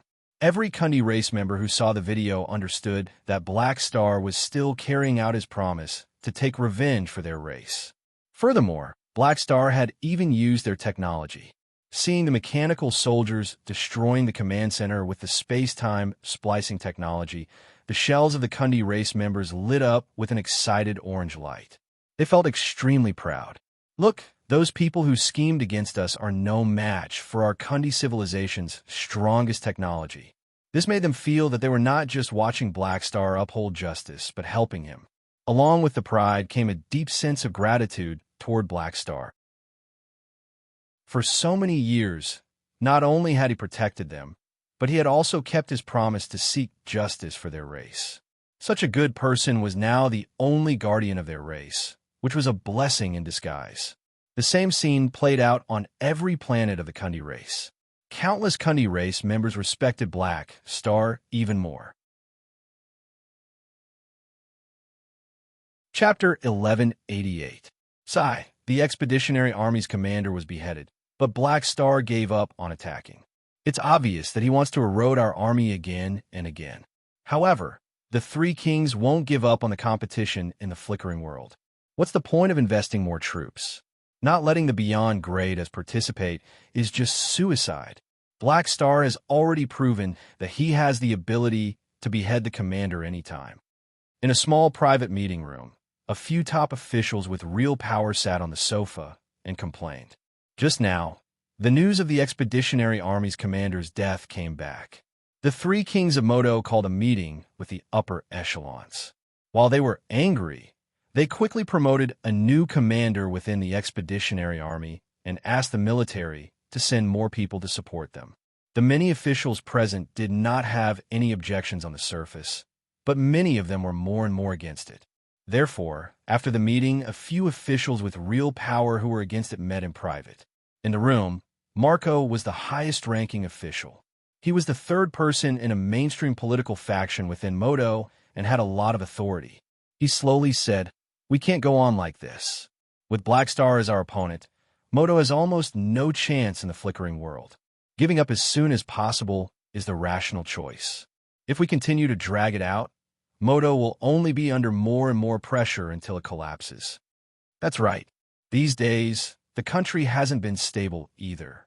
Many non-official organizations of the three universal civilizations have started so-called peace movements on many colonial planets, using armed demonstrations, organizing strikes, and so on to incite anti-war sentiment in society and force us to retreat. Many industries have been affected. There are also people with ulterior motives spreading the ideology of racial division, attacking the system, and promoting hatred. They can actually reverse our years of harmonious ethnic coexistence education and successfully inculcate discriminatory thoughts in some people. In time, it will definitely give birth to a new rebel army. Some important people from all walks of life have even been assassinated by mysterious forces. There are internal and external threats. Someone sighed and murmured. Marco shook his head. Moto has invested countless resources in the strategic layout of the flickering world decades ago. It makes sense that the Three Kings are unwilling to give up immediately. However, now that the situation has changed, adjusting our strategy is our first choice. Since we can't deal with Black Star's problem, continuing to invest resources in the flickering world is a meaningless waste. We should make up our minds to stop our losses. That's right. The Three Kings' idea is to hold on. If the Superstar Cluster Alliance succeeds, we'll be able to take a bite of the soup. However, if they wanted to hold on until the day the Supercluster Alliance took a turn for the better, the hope was too slim. It's impossible for Black Star to sit by and watch this happen. Don't look at how he's stalling with us right now. If we don't constantly send in reinforcements to feed him, he'll definitely launch an all-out attack and drive us out, another person said. Marco took a sip of the dark amber liquor and said in a low voice, "That's right. Actually, from the very beginning, I didn't think that the Supercluster Alliance would be able to complete the flickering world strategy, and there was an 80% chance that they would fail. We were just fighting with the other supercluster civilizations. In that case, it would be wiser for Moto to escape as soon as possible and get rid of the pressure of the three universal civilizations and the Black Star Core." That's right. Everyone in the room agreed with him. Marco narrowed his eyes. The greater the losses Moto suffers, the more opposition there will be. Maybe we should start preparing for the impeachment process now. Hearing this, the few of them were shocked. They were just complaining here. They did not expect Marco to actually have plans to take action. However, thinking about it from another perspective, this was not a bad idea. Moto was a civilization regime formed by the union of three civilizations. The Moto Three Kings each represented a race, but their ideology and political views were cross-racial. Therefore, Moto's political environment was very complicated, and there were also many factions. Due to the uniqueness of the regime, Moto naturally had to have a balance of power. The Three Kings could not do whatever they wanted. There were also institutions like the House of Representatives and the Congress to restrict their power. If the development path during their term did not suit the interests of the majority, or if there were any personal scandals, they could be removed through impeachment and replaced with a new leader. However, this rarely happened in Moto's history. As long as the Moto Three Kings did not do anything outrageous, they would be able to live through their term peacefully. If the Three Kings insist on doing things their own way, Moto will gradually be emptied out and their future will be bleak. If they really insist on going down this path, they can only be removed through impeachment. Marco said with a deep voice. Everyone looked at each other. Some were firm, while others were hesitant. They all lowered their voices and discussed their methods softly. At this moment, the opponents of the war in Moto gradually raised their heads and started to plan how to stab the Three Kings in the back. The root of this was Black Star's strength, which made some of the Moto upper echelons feel hopeless. They could not see any possibility of turning the tables. In the Moto civilization, a silver-white stealth high-speed spaceship hovered in a nebula, moving slowly. There was no logo on its outer armor. Inside the cabin, Loathair and a few officers of the Assassin Society sat around a virtual screen and browsed through the information on screen. There were many portraits of influential people from all walks of life in the Moto civilization. Some of them had red crosses on their heads, indicating that the assassination was successful. Moto is in chaos internally. Some big shots in the industry were assassinated, causing the local management systems of a few colonial planets to be almost paralyzed. "Our work is very effective," an officer said coldly. Loathair kept staring at the screen as if he was looking for his next prey. The Assassin Society had been working in Moto for a few months and had caused quite a bit of chaos. They were being hunted by the officials and continued to commit crimes while hiding. "Our actions these days have been too aggressive. We've also lost a lot of people. It's time to lay low for a while," an officer advised. Loathair nodded, then shook his head and said, "Hide for now, then do something big." As he spoke, he pointed at one of the portraits on the screen. The officers looked in the direction he pointed at, and their expressions froze. Shock and disbelief gradually appeared in their eyes. The target Loathair chose was one of the Three Kings of Moto. "You want to assassinate the supreme leader of a supercluster civilization?" An officer's eyes widened. "Are you crazy? They have 3 leaders. It's nothing to lose one." Loathair's tone was calm. "I'll do it myself. Do you know what kind of action this is? If we succeed, the Moto civilization will definitely fight us to the death. Plus, there's no chance of success at all. The three kings of Moto are heavily guarded. There's no way we can get close. Plus, they won't leave their mother planet, so it's impossible to assassinate them, someone said anxiously. Lothair explained, which was rare for him. Firstly, Moto has always fought us to the death. Secondly, the three kings of Moto have many guards, but none of them are beyond grade A guards. At most, they're calamity grades, which isn't beyond the limit of my abilities. Thirdly, Moto's mother planet doesn't have the psionic seal ring like the mother planets of the three universal civilizations, so it's completely possible to sneak in.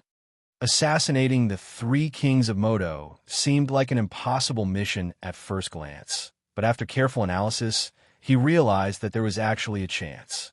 After all, although the three kings were leaders, they did not have individual strength, especially since he had deity, assassinator. Even if the three kings had beyond grade A magic defense runes on them, this weapon could still penetrate them. The main problem was that regardless of whether the assassination succeeded or not, it would be very difficult to escape unscathed. Everyone was shocked. It was as if they were meeting Lothair for the first time, even though they were all assassins who had assassinated some big shots before. In their eyes, this was still an extremely daring plan. It's easy for you to say, but in reality, it's suicide. Everything is possible. Sometimes, you just need a little bit of luck. Lothair narrowed his eyes. The few people present did not know what he was thinking, and he had no intention of explaining. Because of the actions of Rosalind and the three universal civilizations, racial differences within Moto were gradually rising. At this time, if they could assassinate the three kings of one of the races and find a way to push the blame to the radicals of the other two races, it might be able to intensify the conflict and make this idea explode. The result was not hard to imagine. The method was a little underhanded, but as a spy-type assassin, Lothair did not care if the method was ethical or not. He only cared if it was useful and could complete the goal. It could be said that he would do anything. He had been out for decades and was no longer a pure assassin. He gradually learned to analyze the big picture. Although Black Star did not give him clear instructions on what to do, Lothair knew very well what Black Star's goal was. He was happy to use a more flexible method to cause more damage to Moto, which was more powerful than a simple assassination. Of course, assassinating the highest leader of Moto and shifting the blame to racial hatred was just an idea. It was extremely difficult, and it was impossible for the assassin society to accomplish it alone. However, the three universal civilizations' forces in Moto were natural help. Lothair planned to create a fuse so that they could use it as an excuse, just like how the idea they instigated gave him the idea of assassinating the three kings of Moto. Boom! A red figure tumbled toward the desolate planet like a meteor, creating a crater on the surface of the planet. Hela's mouth was bleeding, and her body was embedded in the ground. Just as she pulled herself out, Han Xiao suddenly appeared above her and kicked her abdomen with a powerful whip kick. Boom! The little bit of death energy that she had just gathered was scattered by the kick, and a shock wave burst out, making an explosive sound. Hela was hit hard in the abdomen. She arched her body like a shrimp and shot out quickly. She was kicked dozens of kilometers away, creating a long trench. Are you still going to fight? I've been beating you for 11 hours. If I remember correctly, you've been on the brink of death 3 times and fainted 5 times. Han Xiao stood with his arms crossed, looking helpless. Humph, do you want me to praise you for being so strong? Forget it. Let's call it a day. But don't forget, this is only the 3rd time. Hela wiped the blood from the corner of her mouth, rubbed her stomach, and stood up. Hearing this, Han Zhao's eyelids twitched. He was currently fulfilling the original agreement, which was to spar with Hela 30 times. There were 27 times left. Thinking of this number, Han Xiao felt his waist hurt a little. This was somewhere near Black Star Palace. He had already returned from the free competition zone for a few days.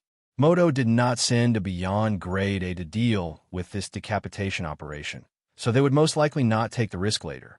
Furthermore, Han Xiao had left behind enough mechanical troops and Lord's avatar, so he did not continue to stay at the front lines. He turned around and used the king to return to his base. Han Xiao originally wanted to focus on studying the felon and indestructible mechanical troops technology at home, but Hela was not satisfied and insisted on sparring with him. As there was an agreement, he could not go back on his word. Thus, he could only accompany Hela and play with her for a few days. Although Hela was a good punching bag and felt good to the touch, after a long time, Han Xiao could not stand it anymore. After obtaining the exclusive virtual technology innovation Manison, the research on the felon and indestructible mechanical troops technology went quite smoothly. However, there were still many key technical points to be solved, and it would take time. Therefore, Han Xiao did not use his awakening points to push forward the research progress. He should be able to derive the blueprints with his various skills and talents alone. This time, Hela flew back from afar and asked, "What do you think of my progress?" "Not bad," Han Xiao said casually. "TSK, such a perfunctory tone. You're very patient when you're with teacher, but you're so casual with me. Do you not want to accompany me that much?" Hela raised her brows. "What do you think?" Han Xiao glared at her. "You masochist, don't you know what you're doing? You're always looking for me to fight and kill, forcing me to beat you up. I'm also very tired." Because of her passion for fighting, Hela's strength increased very quickly. Especially after obtaining the underworld, she had more room for improvement. When Aurora reached beyond grade A, the underworld would be able to unleash the hero spirit rebirth ability. By then, Hela would be able to reach her peak strength. Han Xiao also learned from the underworld's Earth Granny that if Aurora's Esper ability reached beyond grade A, there would be a qualitative change. She would be able to create a body with life, but without a soul, to serve as the carrier for the hero spirit rebirth of the underworld. This ability could be used together with the Soul Swapper. Han Xiao told this to Faiden and promised that he would get Aurora to create a body for Chun Xing when the time came. Hela snorted and changed the topic. "There are still 27 sparring sessions. I want one the day after tomorrow. Remember to make time. You're too hard to satisfy. Can't the interval be longer?" Han Xiao was frustrated. "No, it took me so much effort to get you back from teacher. I want you to accompany me to my heart's content." A smile flashed across Hela's eyes. She turned around and returned to the spaceship. Han Xiao shook his head helplessly. He was more and more certain that Hela was a masochist. The sparring sessions were meant to test one's strength, but knowing that the gap between them was so huge, she still wanted to fight with him. Wasn't she just asking for a beating? In the end, Hadavi was still the best.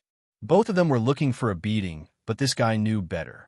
Even after being beaten, he could still smile, unlike Hela, who always had a cold expression as if he owed her money. Speaking of which, it had been a while since he was licked by Hardaway.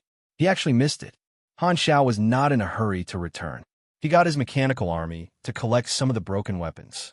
While cleaning up the battlefield, he opened the forums and was prepared to read the posts of the idiotic netizens to relax. However, as soon as he opened the flickering world page, his eyes were attracted by a pinned post. World Server War Invitation. Chapter 1189. World Server War. What's bound to come will come. Han Xiao browsed through the post and saw that the content was as he expected. He could not help but sigh.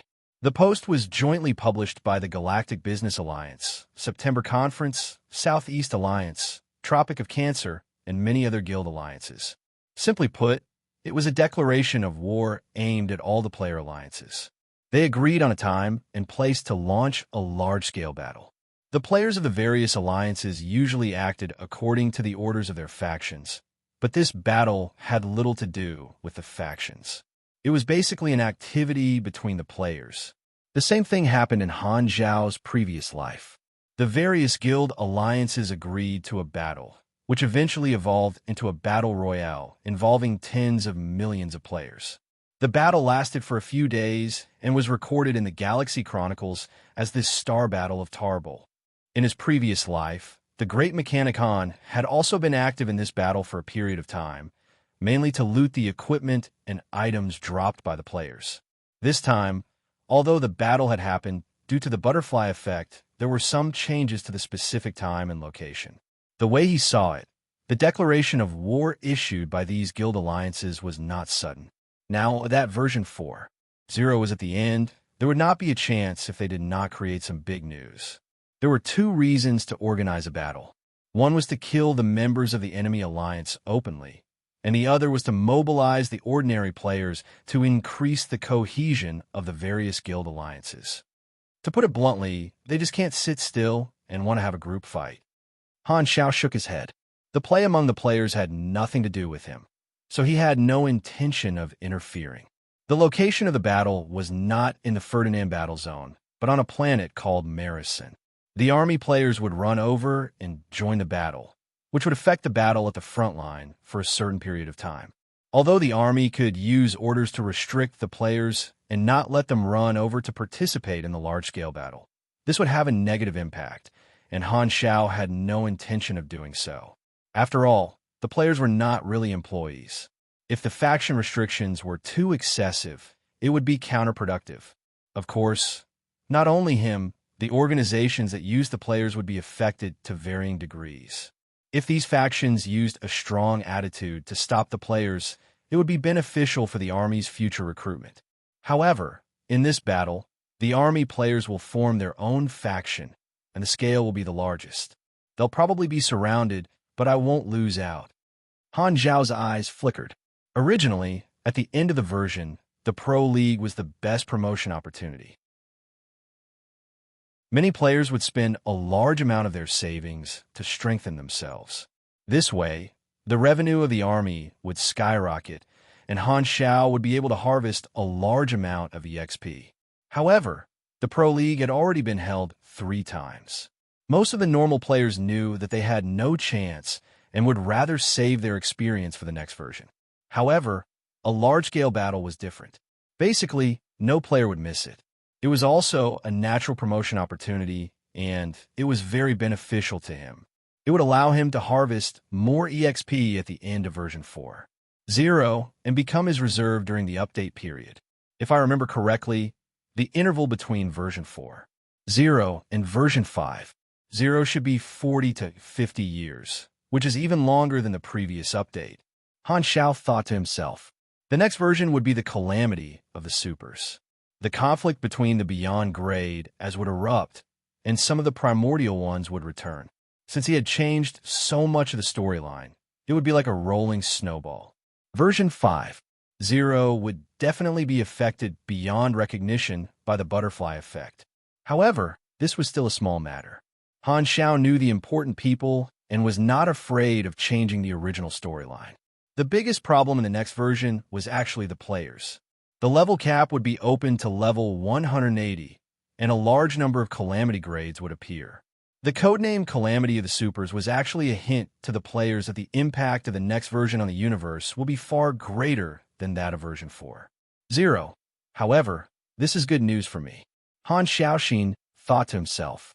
At that time, the strength of the middle and upper echelons of the explored universe would skyrocket.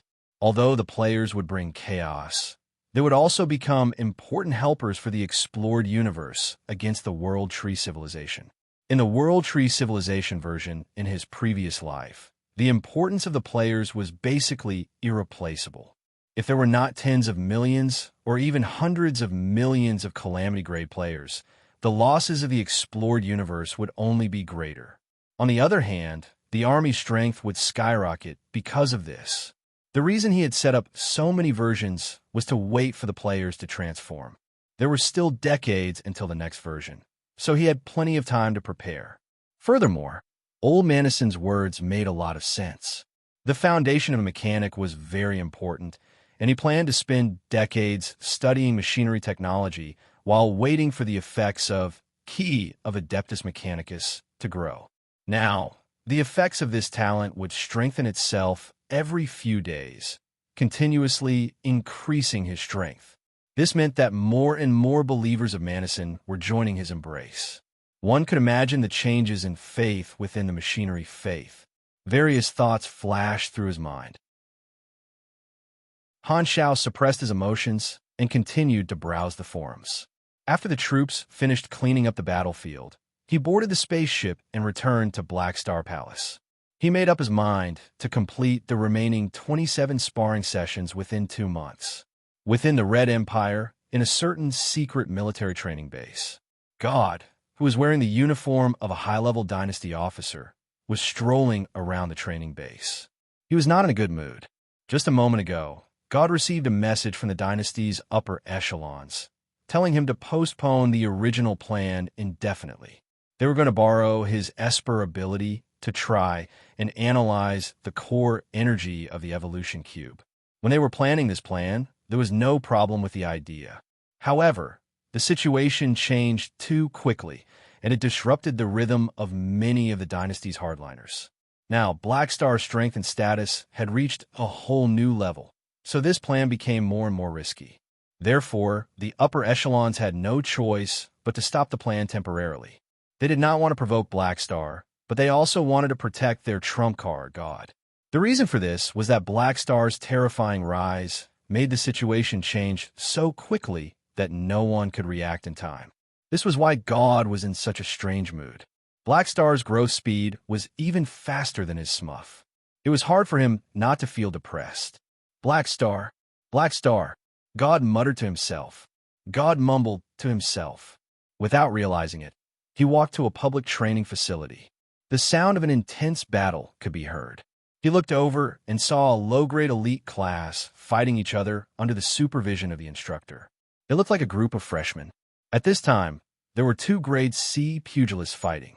One of them had the upper hand, and the other was barely holding on. It looked like it was only a matter of time before he lost. As expected, in just a few seconds, the winner of this battle was decided. The person who was at a disadvantage was kicked away and slid on the ground, stopping right in front of God. Carrot, you lost again. The instructor frowned, looked at the loser, and said with a deep voice, "Your record is 0 wins and 9 losses. That's ridiculous." "Sorry." Carrot rubbed his chest, stood up, and smiled helplessly. The instructor was not happy. He yelled, "You're at the bottom of almost every test. I really don't know why the higher-ups arranged for you to be in my elite class. You're dragging down the results of the entire class. I'll let you stay in the class because you're hard-working enough. However, if you're still at the bottom in the next test, I won't give you another chance. I'll definitely kick you out." As soon as he said that, all the students in the class looked at Carrot coldly, not bothering to hide their dislike for him. Although these people were students, they were also talents selected by the dynasty from various troops to further their studies in this secret base. Furthermore, this class was an elite class. They were all talented dynasty officers who were among the top in their respective troops. The opportunity to further their studies was extremely precious, so these students treasured it very much. It was also because of this that they did not like Carrot at all. Carrot was too mediocre and did not look like an elite. Logically speaking, he did not have the right to be specially trained. Because this opportunity was not easy to come by, these elites all felt that it was unfair. In their eyes, a mediocre soldier was actually studying with them. The first thing they thought of was words like connections, so they subconsciously ostracized Carrot. Furthermore, they were all soldiers and believed in the strong. Carrot's ability was too weak, so they looked down on him from the bottom of their hearts. Naturally, they would not be nice to him. Sensing everyone's cold gazes, Carrot sighed in his mind. A long time ago, he had already accepted the fact that he was mediocre. He knew from the start that these people were all elites who were far more talented than him, so he was not depressed at all. The opportunity to be specially trained was also thanks to Black Star. Although he was a passive person, he was not someone who did not know how to cherish opportunities. However, he had already tried his best within the limits of his ability, but he still could not catch up to the growth of these elites. There was nothing he could do. God observed quietly from the side, his eyes flashing. A while ago, he heard from someone that Black Star had high hopes for entering the training base. His name was Carrot. Because it was related to Black Star, God remembered it. Today was the first time he met the person. He sized him up and felt that Carrot exuded the word mediocre from head to toe. God thought that he had good eyesight, but he did not find anything special about Carrot. He could not help but feel confused. Why did Black Star have high hopes for this guy in the past? His eyesight is famous for being accurate. He shouldn't have made a mistake. God could not understand. He thought for a while and waved at the instructor. The instructor had noticed God long ago. He immediately walked over with a smile. Almost everyone in the base knew that God was the person who had the highest chance of reaching beyond grade A. He had received a lot of resources from the base, so his status was not low. God, what's the matter? That newbie called Carrot, regardless of whether he passed the test or not. Let him stay in the base, God said in a low voice. Hearing this, the instructor was stunned. According to the results of the test, Carrot was destined to be eliminated and leave the training base. He did not expect God to plead for him. That's not very good. This person has no value. Keeping him around will be a waste of teaching resources. Try to make an exception. God did not see anything special about Carrot, but because Black Star had high hopes for him, he wanted to keep Carrot around to observe him more. Han Shao stayed in Black Star Palace and did not go to the front lines. Time passed quickly, and a month and a half passed very quickly. On this day, a shocking piece of news suddenly broke out in the Modo civilization. The three-race General Assembly suddenly announced the start of the impeachment process against the current Modo Three Kings. In history, the impeachment of the Supreme Leader had not happened many times. This immediately shocked the entire society. As the name suggested, this organization was jointly controlled by the three-race counselors. It had a wide range of power, including the right to impeach the Supreme Leader. The people leading the impeachment this time were 33 counselors. They jointly proposed the impeachment, and the three-race General Assembly passed it with a large number of votes. They quickly started preparations. It was obvious that they had come prepared. Although they were shocked, the Modo people were quite supportive. This was because the chaos in the civilization had seriously interfered with the normal operation of society. Although this was the enemy's doing, the people did not care so much. They directly pushed the blame to the Supreme Leader, which saved them a lot of trouble. Marco gathered more opposition parties, and they became more and more powerful. They found a valid reason, claiming that they were restoring law and order and opposing the war. They used a long and rigorous report to analyze Modo's extremely low chance of winning in this war as evidence to oppose the Modo Three Kings' decision to continue supporting the expeditionary army. They called it a meaningless sacrifice. This statement was approved by quite a number of officials and people. Not everyone was willing to sacrifice their current interests for the so-called future development space. Now that the pressure was increasing, the opposition also became more and more intense. The Modo Three Kings did not expect the opposition to suddenly jump out and stab them in the back. At this critical moment, the three of them were instantly disrupted. Chapter 1190. As soon as the impeachment process started, the political world of the Modo civilization became lively. All the factions were dragged into it and forced to take sides. The Modo Three Kings had no choice but to turn their attention back to the country to deal with the impeachment of the opposition. The three of them had no choice but to mobilize the people under them to fight for power. Luckily, they had been in business for many years, and their positions were deeply rooted. It was not that easy to topple them. There were very few authoritarian advanced civilizations. Taking the position of the highest leader did not mean that one would gain supreme power immediately. Politics was the art of compromise. Power came from obedience. Even the leader of a civilization had to gain the support of all the factions and cultivate loyal subordinates in order to strengthen their position. Only then could their power increase. Otherwise, any order they gave would be obstructed by their political enemies. Being the highest leader did not mean that they would be unconditionally obeyed. There were also many people who had their eyes on this position. In the following days, the public saw the changes in the political world. The Modo Three Kings and the opposition led by Marco all showed their abilities. The day before yesterday, someone resigned. The day before yesterday, someone was summoned. Today, someone handed in a new report. Tomorrow, some big shot might show up again. The public could not take it all in. The hearings started by the three races were held one after another.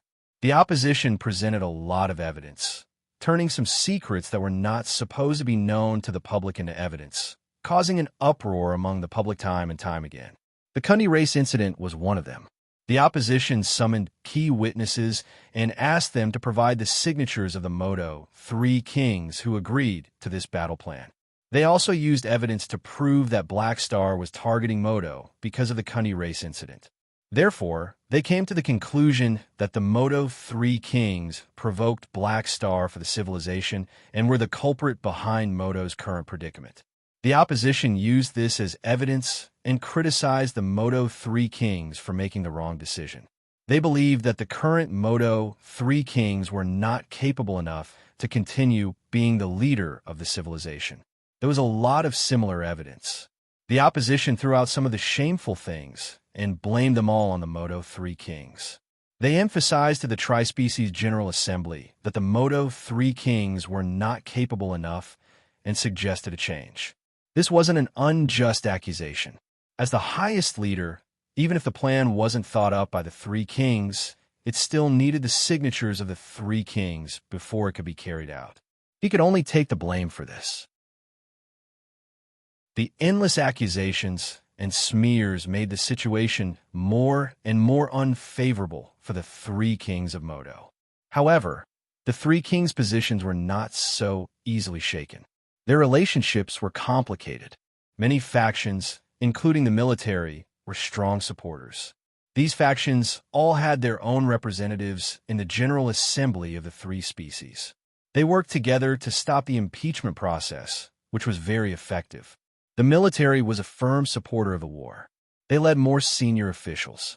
Compared to the supporters of the Moto three kings, the opposition led by Marco was still not enough. The investigation soon ran into obstacles. Therefore, the opposition set their sights on the next Moto three kings candidate, hoping to get the support of these so-called princes. In the end, they failed without any suspense. As the impeachment storm fermented, the matter gradually turned into a political conflict. The three kings of Moto had already been delayed for too long. They did not want to waste more energy here, so they did not hold back at all. Therefore, this farce came to an end after a short while. The final result was that the General Assembly of the three species rejected the opposition's impeachment process. The impeachment ended in failure. It was basically a lose-lose situation. The political enemies had been dealt with. In order to save their reputation, the three kings of Moto decided to give a public speech and give a summary response to the impeachment. Bainide Square, one of the landmark buildings in the capital of the Moto civilization. It was usually a tourist spot with a lot of tourists. Today, it was requisitioned by the government as the venue for the three kings' speech. The venue had already been set up. Due to the unfavorable public opinion, the three kings of Moto did not give a speech in the government building this time. Instead, they chose to give a speech in front of the public. Many officials came with them.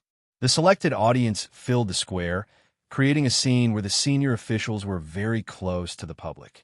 A cordon was set up outside the square. A large number of security guards were stationed there, guarding the line expressionlessly. Right now, an endless crowd had already gathered outside. Many people held banners in their hands. Most of them had opposing slogans such as "Three Kings Step Down" written on them. These were all protesters. The crowd was agitated. Although the opposition lost, it caused irreparable damage to the reputation of the three kings of Moto this time. The official seats were around the podium. The opposition was all arranged at the edge. They were obviously left out. The others did not even want to look in this direction, not wanting to have any connection with the opposition who lost. "I didn't expect the three kings to invite us," one of the opposition murmured to himself. "They want us to be humiliated in public to strengthen the effect of the speech." Marco's expression did not look good. He knew very well that at this point, the three kings of Moto did not invite them, the opposition, to attend on purpose just to ease their relationship. They must be criticizing their actions from the standpoint of the victors. The opposition naturally jumped out to impeach the three kings of Moto because they were confident of winning.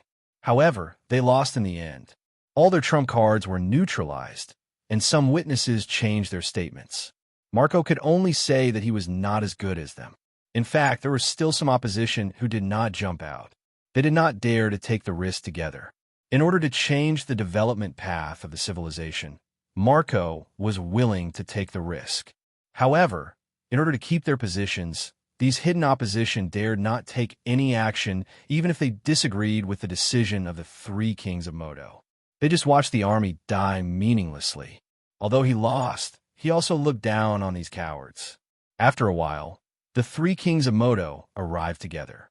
They walked to the podium, and the focused light chased after the three of them.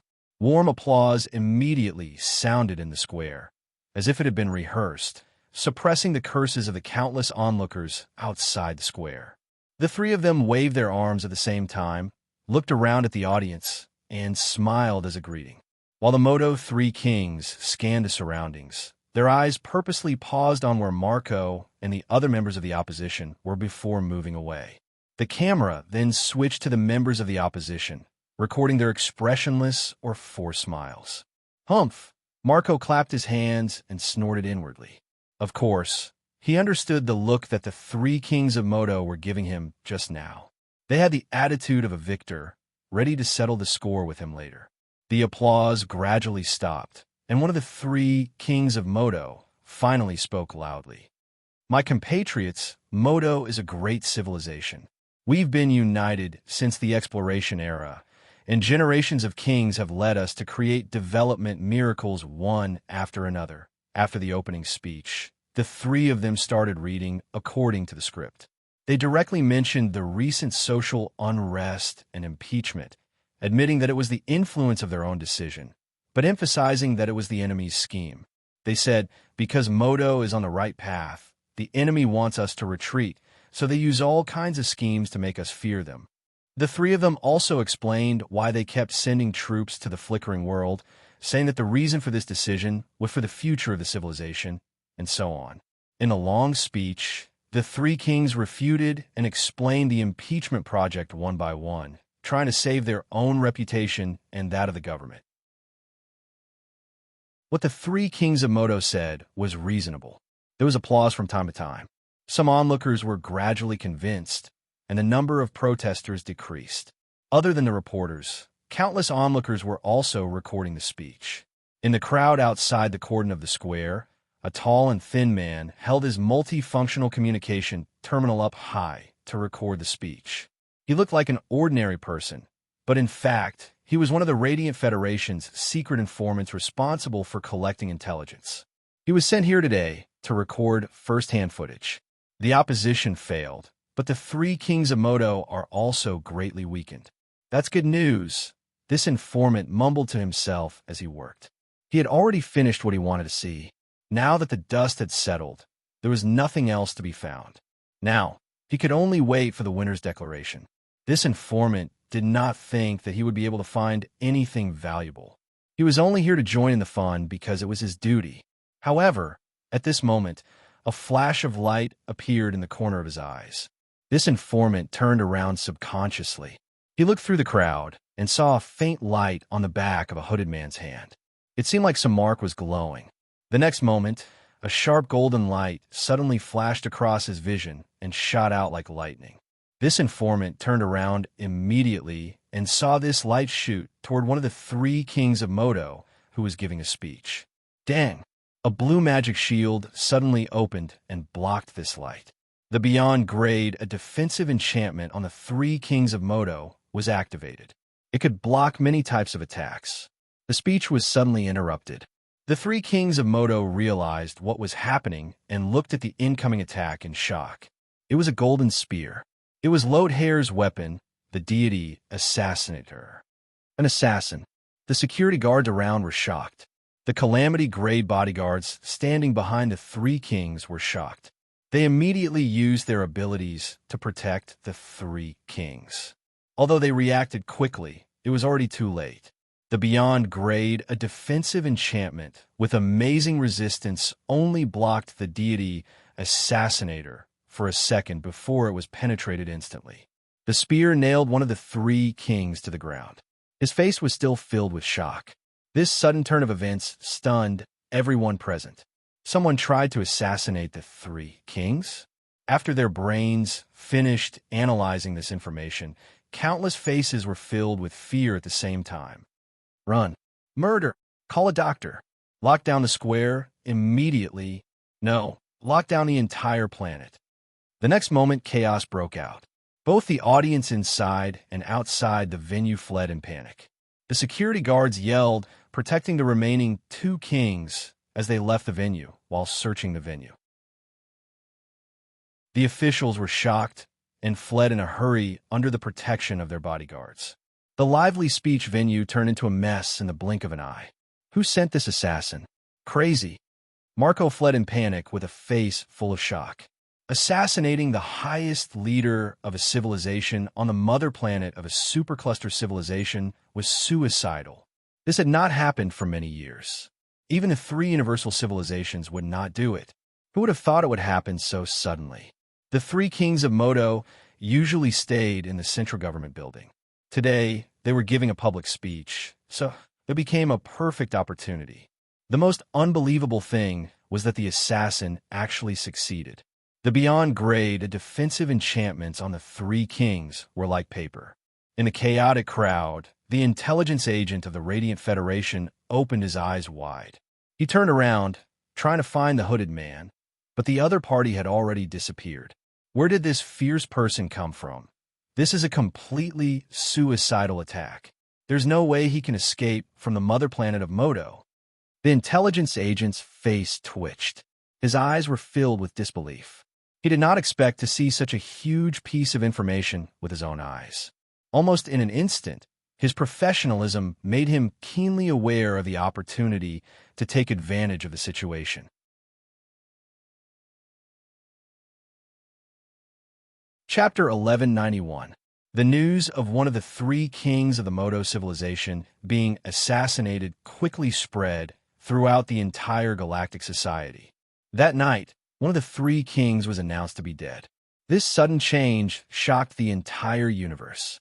Be it the officials of the advanced civilizations or the ordinary people of the galactic society, their first reaction when they heard this news could be summed up in one word. What the F***CK? The one who died was not a nobody, but the leader of a supercluster civilization, second only to the leaders of the three universal civilizations.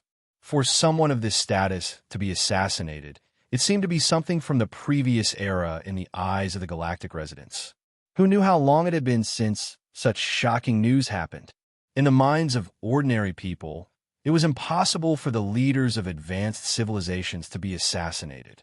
Because of this, it was even more unbelievable when it happened. This fully demonstrated that everyone was equal in the face of death, and no one could escape death for sure. After the assassination incident broke out, the entire Modo mother planet entered the highest level of martial law. Countless soldiers searched for the culprit, even digging 3 feet into the ground to find the culprit. Many spies of other civilizations were implicated. Quite a number of these people were monitored by the Modo civilization, but Modo did not make a move. They were waiting to catch the big fish. Now, however, they could not care about anything else. They captured all these people and interrogated them. The Modo civilization immediately restricted the release of the video. At the same time, they quickly released an announcement using extremely harsh words to emphasize that the assassination of the leader of the Modo civilization was a provocation and insult to the entire civilization. They expressed that they would investigate the cause and effect of this matter thoroughly. They also claimed that there was a high chance that this was done by an enemy. Once the identity of the culprit was found, they would not let the matter rest. The assassination incident shocked and confused the people. Under such circumstances, the announcement made by the Modo civilization immediately guided the thoughts of the people, causing them to be angry at a common enemy. They try to focus this anger on the enemy. Under normal circumstances, this method was correct. It could make the people united against the enemy. However, the various organizations of the 3 universal civilizations hidden in the Modo civilization would not sit back and watch this happen. They kept fanning the flames, releasing all kinds of opinions to affect the effect of the Moto civilization's announcement, changing the thoughts of the people. The method was not fancy, but used more conspiracy theories to come up with all sorts of new speculations for the assassination case. It could be mainly divided into two directions. One was to lead the people's thoughts to the path of political assassination, claiming that the opposition had just failed to seize power and had the motive to take the risk to assassinate the three kings. It was to make it seem as if it was true. The other direction was to spread rumors that the assassins who claimed to have assassinated one of the three kings were actually radicals from the other two races that were born out of the racial divide recently. This was to catalyze the evolution of the racial divide. Both of these theories had loopholes, but conspiracy theories had always been popular. While the quantum network facilitated communication in the galactic society, it also became an important platform to set the pace. All kinds of real and fake information were too much for people to take in, weakening the judgment of the people. In addition, the assassination made it difficult for a large number of people to maintain their rationality. So these two theories were actually supported by many people. At the same time, dozens of foreign terrorist forces joined in the fun and announced that they would take responsibility for this matter. It was as if this had become an opportunity to establish their status in the gray world. All of a sudden, the racial divide and the people who angrily denounced the political assassination kept growing. The seeds of chaos gradually took root and sprouted. Countless voices of condemnation appeared on the internet. Until something big happened, one would never know what kind of strange opinions would appear.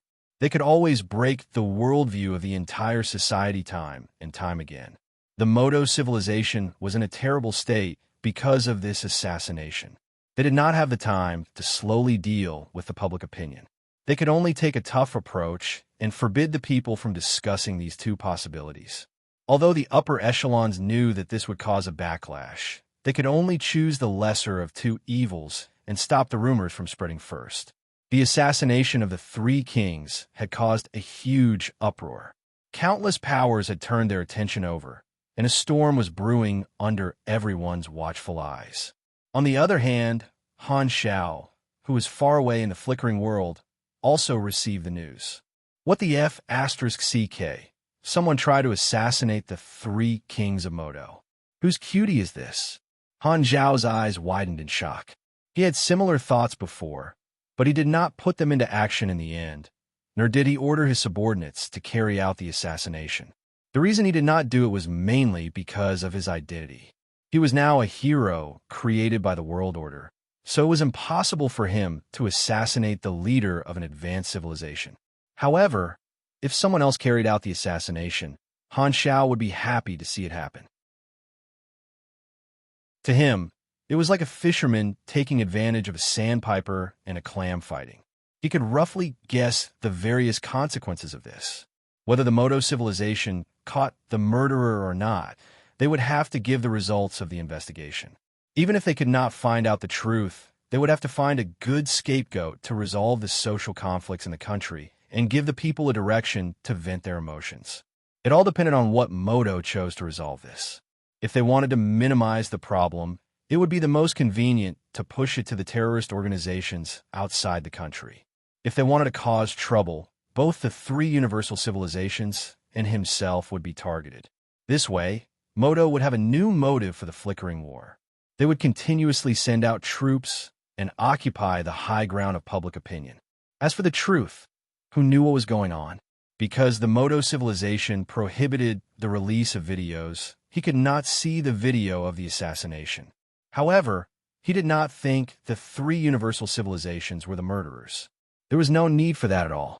Could it be that they were really extremists? Han Xiao felt an unbearable itch in his heart. Which idiot is so reckless? He's practically sacrificing himself for others. Just as he was sighing to himself, his communicator suddenly rang. He picked it up and glanced at it. It was an encrypted communication request from Lodhair. Han Xiao's expression froze. His heart skipped a beat, and he suddenly had a bad feeling. Sending me a message at this time? No way. After hesitating for 2 seconds, he picked up the call and heard the sound of steady breathing in the communication channel. Lodhair, Han Xiao subconsciously lowered his voice. And Mitchum, please don't tell me that you're the one who did this. It was me. Hearing this answer, Han Zhao's vision turned black. What the F asterisk CK? I was guessing for a long time. After confirming the look, it turned out to be my iron head. This is too exciting. My little heart can't take it. Are you crazy? I didn't order you to do this. You told me to do my best to disrupt Moto's social order. I understood your strategic intention, Lodehair said with a serious tone. So you decided to assassinate the Moto 3 kings on your own? Han Xiao felt like he was about to explode. I did not disappoint you. You're really a F asterisk king genius. Han Zhao's mouth twitched. Even most players can't compare to you in terms of subjective initiative. As expected of someone who dared to assassinate ES God. You're so reckless that my trigeminal nerve hurts. I'm clearly a stable man. Why do I have such an iron-headed subordinate? Taking 2 deep breaths, Han Xiao calmed himself down. At this point, he could only accept reality and clean up after him. Where are you? Have you escaped Moto's mother planet? I've already left. Otherwise, I wouldn't have contacted you. Lodehair briefly described what happened to him. He was not really reckless. He had snuck into Moto's mother planet more than a month ago and left a few backup plans. He had been waiting for an opportunity. Because he could not get in touch with the 3 kings, he had been waiting patiently. A few days ago, when he saw the 3 kings speech announcement, he knew that his chance had come. Thus, he made the necessary arrangements before taking action. After so many assassinations, Lodehair had accumulated a lot of experience in running. He was already an expert. From a successful assassination to the Moto troops executing the lockdown order, there was a reaction process. He took advantage of this time to successfully escape. The whole process was orderly. However, he was only safe for now. He still had to face the Moto civilization's pursuit. After hearing Lodehair's story, Han Xiao said helplessly, "It's not easy to escape from their territory. You won't be able to escape so easily in their territory. Stop all your assassination missions for now. You've already killed 1 leader, so there's no need to continue targeting them. Focus on escaping, and I'll see if I can bring you back." Since he had already done it, he could not just watch Lodehair fall into Moto's hands. This kind of thing could be done, but cannot be said. Otherwise, the disadvantages would outweigh the benefits. As long as Moto did not catch him and there is no solid evidence, he could deny it afterward. It would be impossible for Han Xiao not to blame Lodehair for acting on his own accord. He had been sitting on the fence, but now there was a risk. Assassinating the 3 kings was not part of his plan. However, there were also benefits in this. The assassin was one of them, which meant that the damage this incident caused to the Moto civilization was also part of the mission progress of Cunny race leader's last wish. Maybe he would complete this mission sooner than he expected. On the Moto civilization's mother planet, Bang, a group of soldiers broke into the office, looked around, and said coldly, "Marco, come with us for investigation." Marco slowly got up with a bitter expression. All the opposition parties had become the focus of internal investigation. Everyone was implicated because they had a suspicious motive. No matter how wrong they felt, they could only accept the investigation obediently. The sudden assassination had also trapped them, the opposition. At this moment, Marco only had one thought in his mind. F asterisk CK.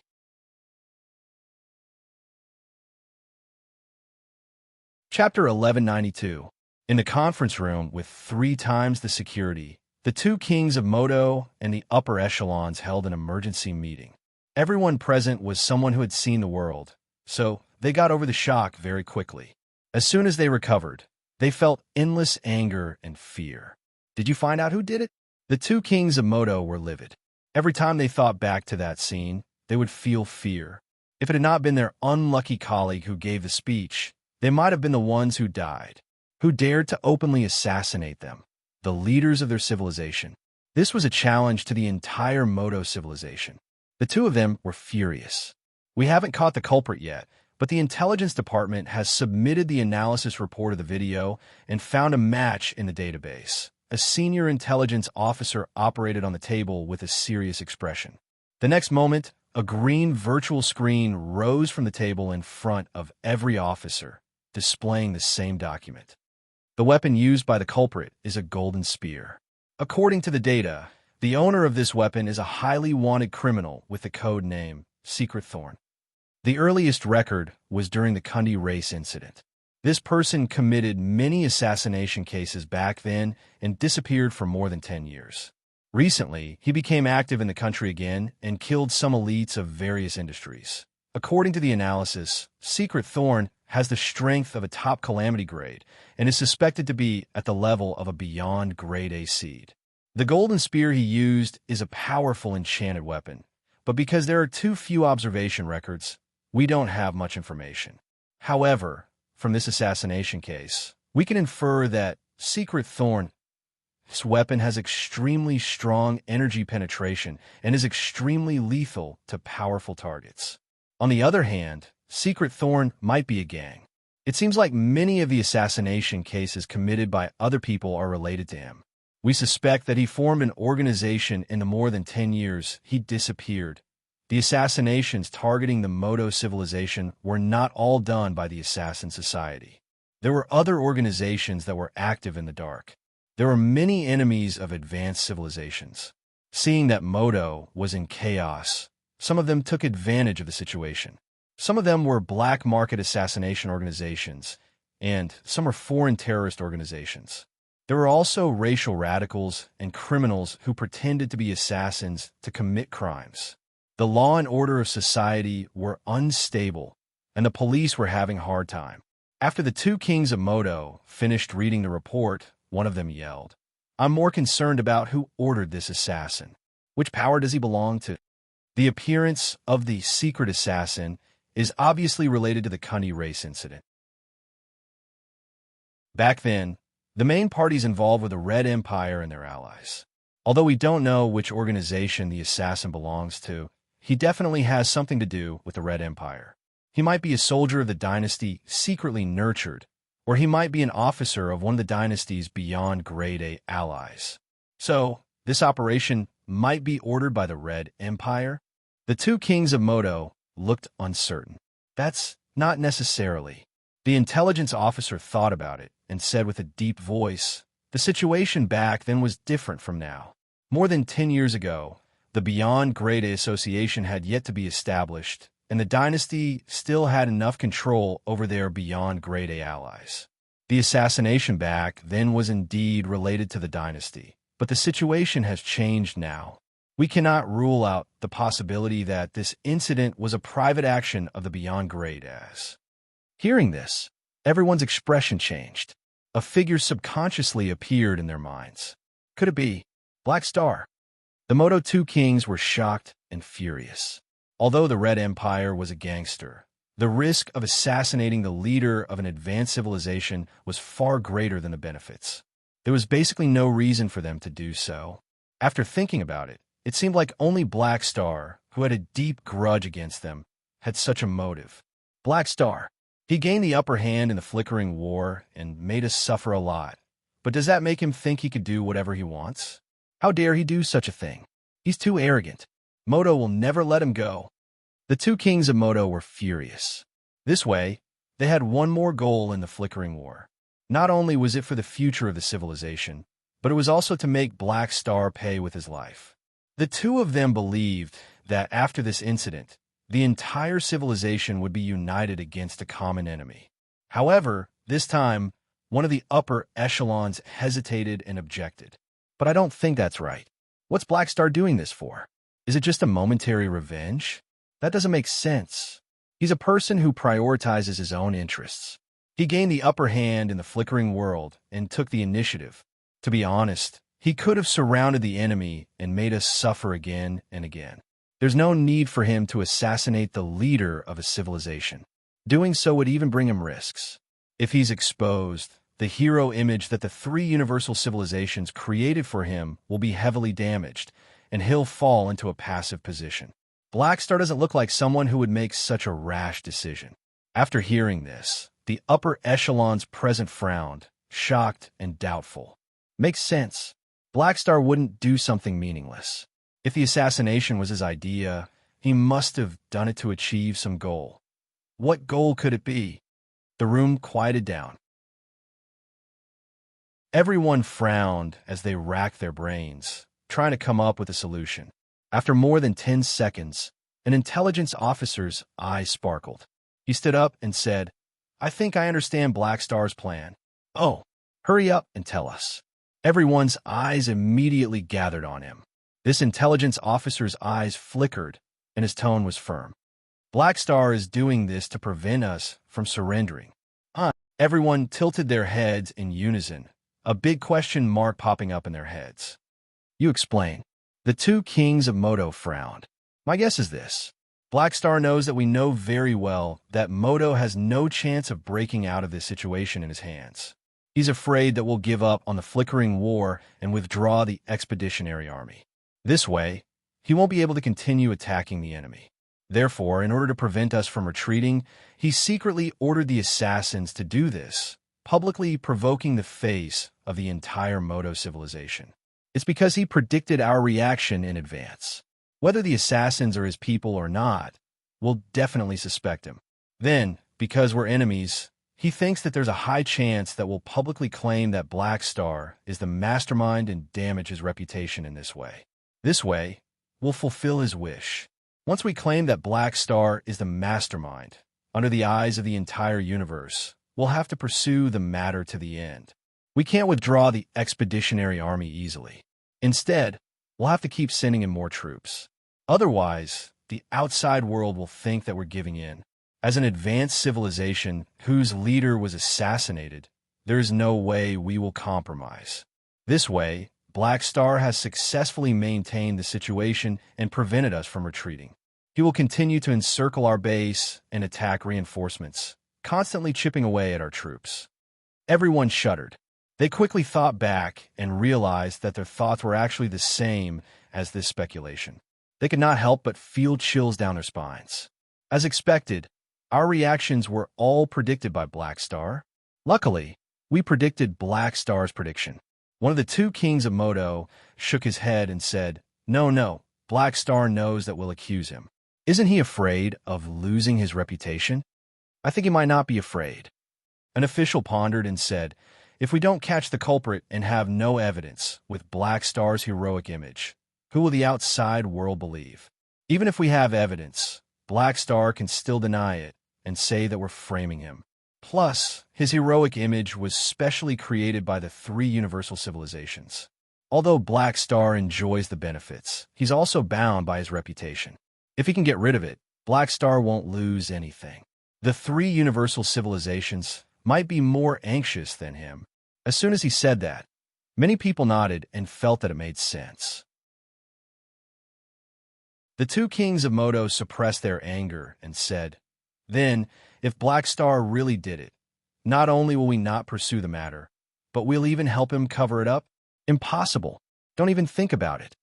The two of them admitted that this inference made sense, but in order to not fall for Black Star's scheme, they, as an advanced civilization, would not pursue the culprit, but instead hide the culprit and suffer such a huge loss for nothing. This is ridiculous. Do you think I don't care about my reputation? We're a supercluster civilization. Why would we be scared by something like this? This is such a horrible incident. We'll deal with it however we want. There's no way we'll compromise. This time, the intelligence officer who made this inference hesitated for a while before speaking again. "Actually, there's another possibility." "Continue." I just thought about it.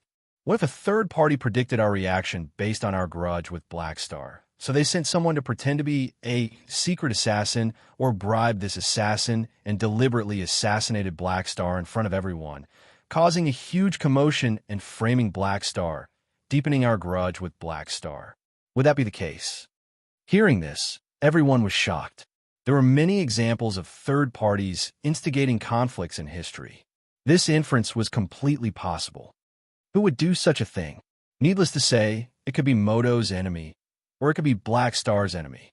They secretly instigated conflicts and watched us fight each other until both sides suffered losses. So, if that's the case, we should withdraw the expeditionary army so that we won't fall into the enemy's trap? The two kings of Moto were led into thinking again and again. They were completely confused. They couldn't be blamed for overthinking things. Smart people would always make all kinds of assumptions about an undetermined event, guessing the reasons behind it, and deducing things from one level to the fourth or fifth level. However, they didn't think that the matter was actually very simple. It was just a hothead acting on his own initiative, and everything else was just him fooling himself. Your Excellencies, we're just making assumptions now. We can't confirm that Black Star is the culprit yet. Catching the culprit is our top priority, an upper echelon reminded them.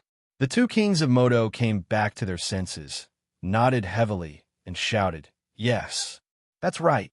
No matter what, track the killer with all you might. We must catch him and find out who the mastermind is. Even if it's really Black Star's trap, Moto will not back down or compromise." Then, the two of them looked extremely gloomy. They felt depressed. They felt that no matter what choice they made, they would not be able to escape from Black Star's grasp. An opponent like this was so scary. Everyone looked at each other. Many people wanted to say something, but did not say anything in the end. If it really was Black Star's trap, then the two kings of Moto's decision was exactly what he wanted. In some people's eyes, the two kings had lost their minds. The opposers who jumped out were being investigated, but there were still some opposers who did not jump out. They were getting more and more uncertain. Maybe Marco and the others were right. It was time for a new leader. In the corner, seeing that no one was paying attention to him anymore, the intelligence officer who made the conjecture sat down. He only had one thought in his mind. Help me up. I can still imagine. If Moto only suspected Black Star, then the Red Empire was certain. So, Black Star might be doing this to prevent the Moto civilization from backing down? In the Red Empire's ruler's office, Urinril crossed her arms and rested her chin on her hand. Her eyes flickered. Moto had blocked the video, so the assassination process could not be seen through normal channels. However, the three universal civilizations naturally had their ways to get the video. It had nothing to do with virtual technology, but because they had accumulated enough intelligence channels over the years. In this regard, the accumulation of advanced civilizations was not something a beyond grade A could compare to. For example, Han Zhao's influence in the primeval Star River was limited. Although he could easily get the video with his virtual technology, he still had to go through a process. He had to descend from the flickering world and launch a virtual intrusion to get the video. Not doing it personally, but still wanting to get the information immediately was within the scope of intelligence channels. During the Kundi race incident, Black Star and the Dynasty had a tacit understanding when it came to assassinations. Because she had seen it before, even if she did not know the exact identity of the Golden Spear user, she could conclude that this person was Black Star's subordinate. Therefore, she immediately thought that the assassination of the Moto 3 kings was part of Black Star's plan. Black Star is more daring than I thought. He even dares to assassinate the leaders of advanced civilizations. Although it's a little against the rules, it seems to be quite effective. Looking at the report on the screen, Urinril's eyes sparkled. Not long after receiving the news, she also saw through Black Star's plan. The three universal civilizations also did not want the Moto civilization to back down so quickly. Their goal was to beat up these supercluster civilizations. Black Star's method was in line with the interests of the three universal civilizations. Wonderful, wonderful. However, this is still a little too much. Urinril stopped smiling. A beyond grade, assassinating the leader of an advanced civilization was a very sensitive matter. It would touch the nerves of all advanced civilizations, including the three universal civilizations. Just thinking about the meaning behind this was enough to know how bad the nature of this was and how much the leaders of the advanced civilizations feared it. This was because this was what Beyond Great did when they were first born. Using a single soldier's combat power to kill a leader was much more cost-effective than using it in a large-scale war. One could imagine how terrifying a Beyond Grade who focused on being an assassin could be. During the Exploration Era War, The beyond grade A assassins who specifically targeted the leaders of civilizations were the nightmare of all the surviving civilizations. The three universal civilizations built the psionic seal ring on their mother planet, mainly to prevent other civilizations from attacking their mother planet. But they also prevented beyond grade A assassins from targeting the leaders of civilizations. This assassination case reminded unravel of the tragic examples from the exploration era. Once someone made such a mistake, it was very likely to have a far-reaching impact that was detrimental to the advanced civilizations. So, after pondering for a long time, unravel finally sighed. Times had changed. No matter what, Black Star was an important ally recognized by the dynasty, a national pillar. On this matter, she had no choice but to clean up after him. Logically speaking, it was impossible for her to do something like betray an ally. I wonder if Black Star subordinates managed to escape. Just in case, let's get the people hiding in the Moto civilization to provide some help.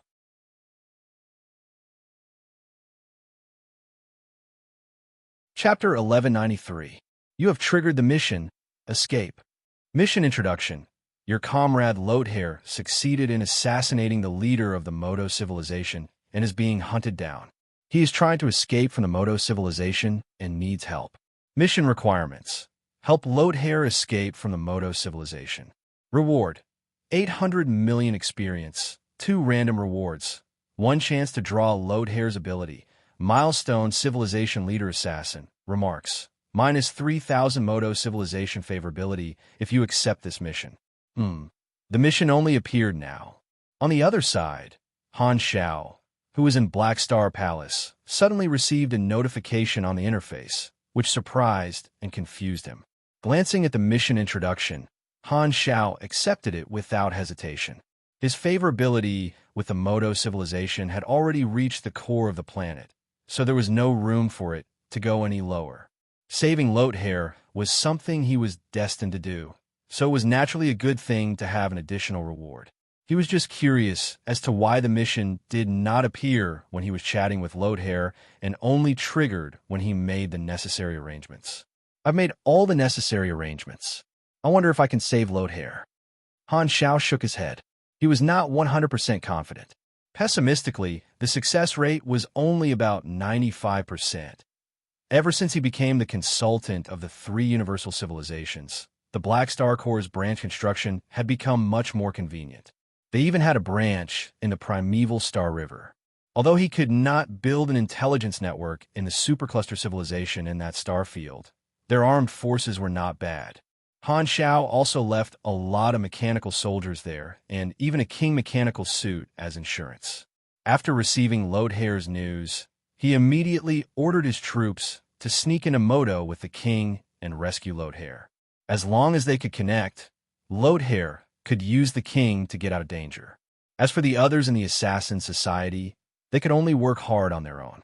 However, these people were not the main target, and they did not know that the boss behind this was Black Star, so there was not much information that could be leaked.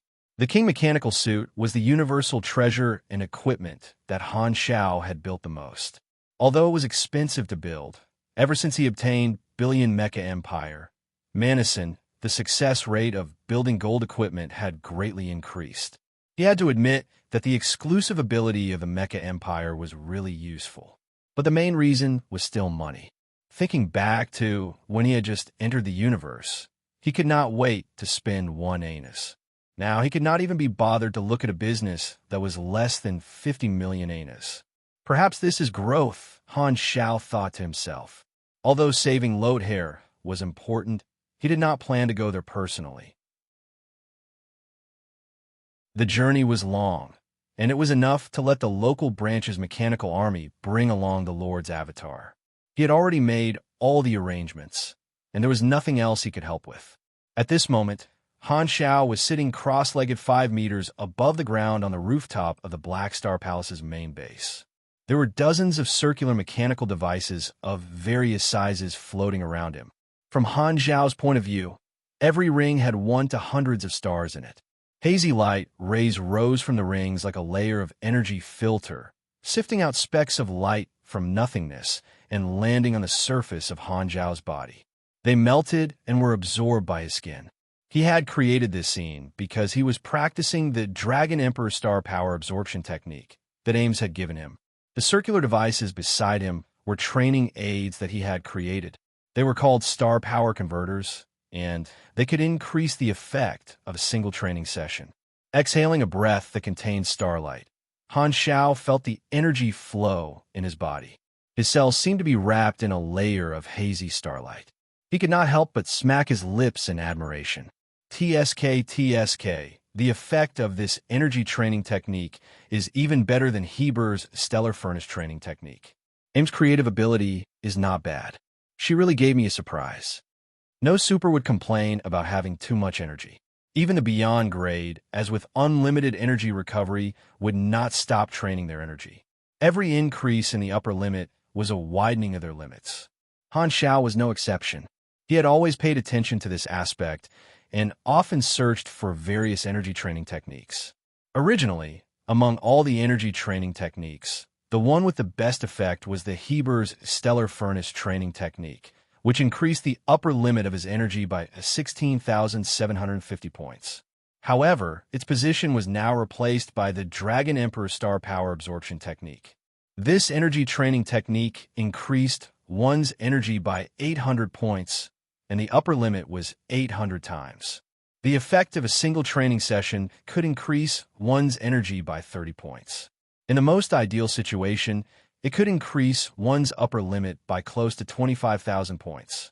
Such a good effect could definitely increase one's energy level by another level and obtain a new layer of attribute bonuses. The increase was huge. Even with radiation absorption, which could increase one's energy by just hacking, after 30 years of accumulation, it only increased one's energy by about 16,000 points.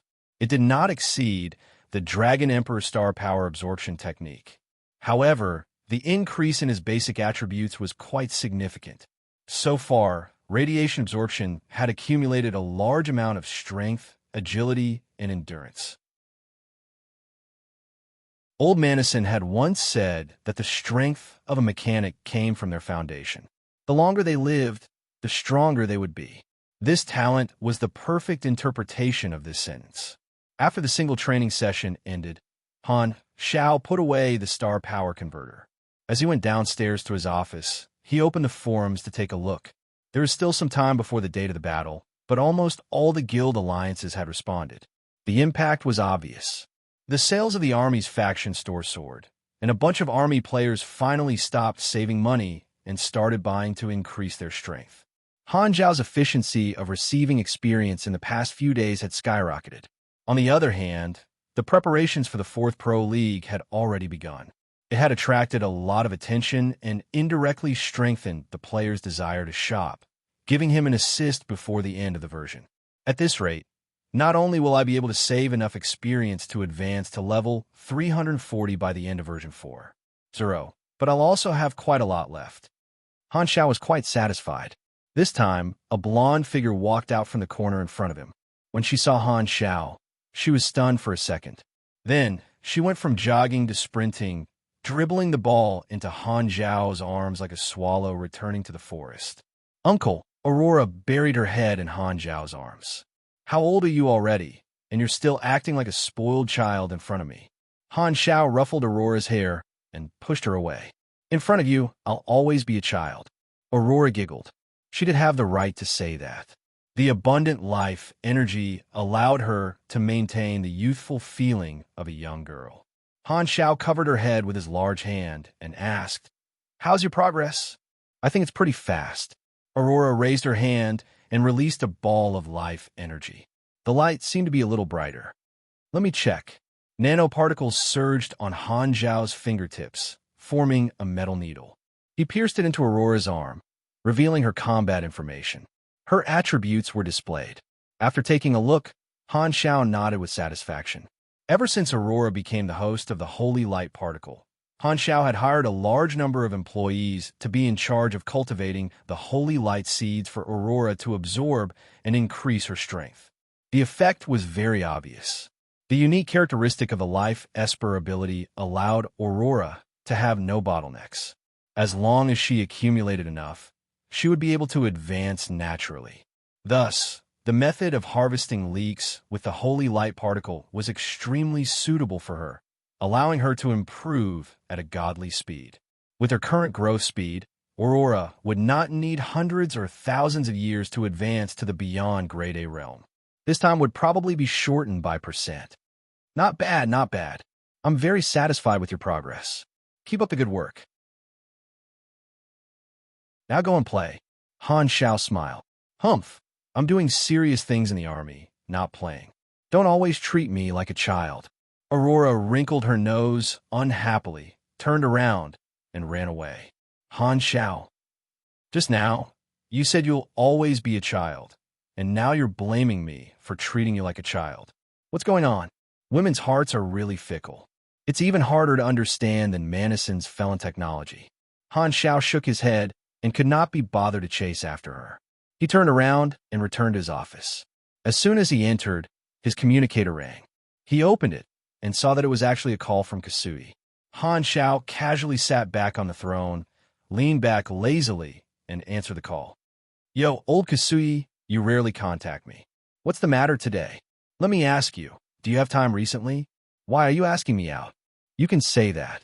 I plan to explore a special secondary dimension and hope to find a mechanic to form a team. It would be best if you're free. Han Zhao's eyes flashed. He sat up a little and asked, Why don't you look for Manison? I remember that your relationship with him is pretty good. He's not in a good situation recently, so it's not convenient to look for him. In comparison, you're my first choice. You're more suitable for this operation. Oh, why am I more suitable? Because that place is very dangerous. I need some meat shield at the front, so, Kasui coughed dryly. Han Xiao could not help but cluck his tongue. No wonder you're looking for me. It turns out that you've taken a fancy to my tankiness. What's there to hide? You could just say that you're craving my body. How dangerous is that secondary dimension? I've never explored it, so I don't know the specifics. However, it's definitely very dangerous. Even beyond grade, as will be threatened. Who else is going? Just you and me. I don't want too many people to participate in this operation. Hearing this, Han Xiao narrowed his eyes. He felt that Kasui's trip was definitely not as simple as an exploration, and he did not know what secret goal he had. That's about it. Blackstar, when are you free? In a few months. You also know about the matter between Moto and me. I don't have the time to do anything else for the time being. Are you in a hurry? I'm not in a hurry. I can wait for you, but don't make me wait too long. That's easy. If you deal with Moto together with me, I'll be free in advance, Han Xiao teased. Hee, you'd better go fool someone else. Kasui smiled faintly, indicating that they were both smart people, so there was no need to be so flirtatious. This time, Han Xiao changed the topic and said, It's not a problem for me to accompany you, but you have to at least show some sincerity. What kind of reward do you want? As long as it's not too excessive, I can agree to it, Kasui said.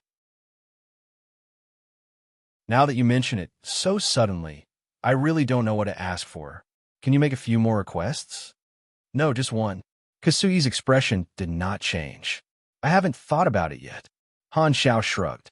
This was a favor from Kasui, and he did not want to waste it easily. Anyway, it's still early. Take your time to think about it. Just tell me when the time comes. After reaching an agreement, Kasui did not delay any longer and hung up after a few words. Han Xiao put down the communicator and pondered. Amazing. Even Kasui has to find teammates to share the risk. What's the situation in that secondary dimension? Is it really that dangerous? It was a pity that the mission had not been triggered yet, and he did not have any additional clues for the time being. After thinking for a while, he still had no clue and kept this matter in his heart. In the next 10 days or so, the Moto civilization searched for Lodehair without restraint. However, the progress was not smooth, and accidents happened frequently. The forces that the Red Empire left in Moto kept causing trouble, hindering the Moto civilization's search operation both openly and secretly. However, they also lost a lot of people and were captured by Moto for interrogation. Under such circumstances, the assassins in Moto all stopped their actions and went into hiding, afraid of being implicated. They all sighed at how bold this fellow assassin of the Moto leader was. Being heavily pursued, Lodehair's experience played a huge role. He kept hiding his tracks, avoiding wave after wave of pursuers. He had a lot of stealth abilities to begin with, and he also had the bonus of the intermediate luck glow. Along the way, he did not encounter any danger and met up with the mechanical army that Han Shao had snuck into Modo. The mechanical army successfully sent the king to Lodehair. With the help of this gold equipment, he directly teleported away and was completely out of danger. He would not be found by Modo again. However, the Modo civilization did not know any of this. They were still chasing after him. However, a few days later, the peaceful upper echelons changed again. Due to the death of one of the Modo leaders, one of the three kings was missing. The tribe that this position represented was very dissatisfied and did not want this situation to continue. Therefore, with the help of various parties, a candidate quickly took over and filled this vacancy. For the time being, the organization returned to the three kings. However, this new leader seemed to have a different political view from the old two kings. He did not agree with continuing to attack the flickering world. On the other hand, due to various political factors and interests, the opposition seemed to have grown stronger. Marco and the other upper echelons of the original opposition who were severely investigated were all released after being cleared of suspicion. Under the protection of some political force, not only were they not punished, they were even more determined to oppose continuing to participate in the flickering war. The upper echelons of the Modo civilization changed again, but this time it was different from the public impeachment. The public did not know the truth. They only found out that the officials had been transferred very frequently during this period. No outsiders knew what kind of political conflicts and compromises the upper echelons of the Modo civilization had. They only knew that half a month after the assassination, the Modo civilization publicly released the current investigation report. The report did not mention the names of the three universal civilizations and the Black Star Corps. It only said that many suspects had been caught and that there had been some progress. However, it did not go into detail about what the progress was. At the end of the report, the Modo civilization changed the topic and said that they would suppress all the foreign terrorist organizations that claimed to be responsible for the assassination. They said that these organizations were provoking Modo's reputation and were very suspicious. Under the Modo civilization's manipulation, the public opinion in the country was vented toward these foreign terrorist organizations. The hatred was transferred to them. On the other hand, the spies and mechanical troops that Han Shao left in the Modo Expeditionary Army's territory noticed the other party's movements. Expeditionary Army fleets sailed away one after another and disappeared from their territory. Very soon, not only the Black Star Corps, but the three universal civilizations and the Supercluster Alliance also noticed this situation. Although it was not explicitly stated, everyone could guess what happened to the Modo civilization. The Modo Expeditionary Army was retreating. The opposition forced the emperor to abdicate. The domestic situation was unstable, and there might be all kinds of traps behind the assassination. In the end, the opposition gained the upper hand and forced the two kings of Modo to compromise. They ordered the withdrawal of the Expeditionary Army and decided to give up on participating in the flickering war. Another, simpler way to put it could be summarized. The Modo civilization had been eliminated by Black Star.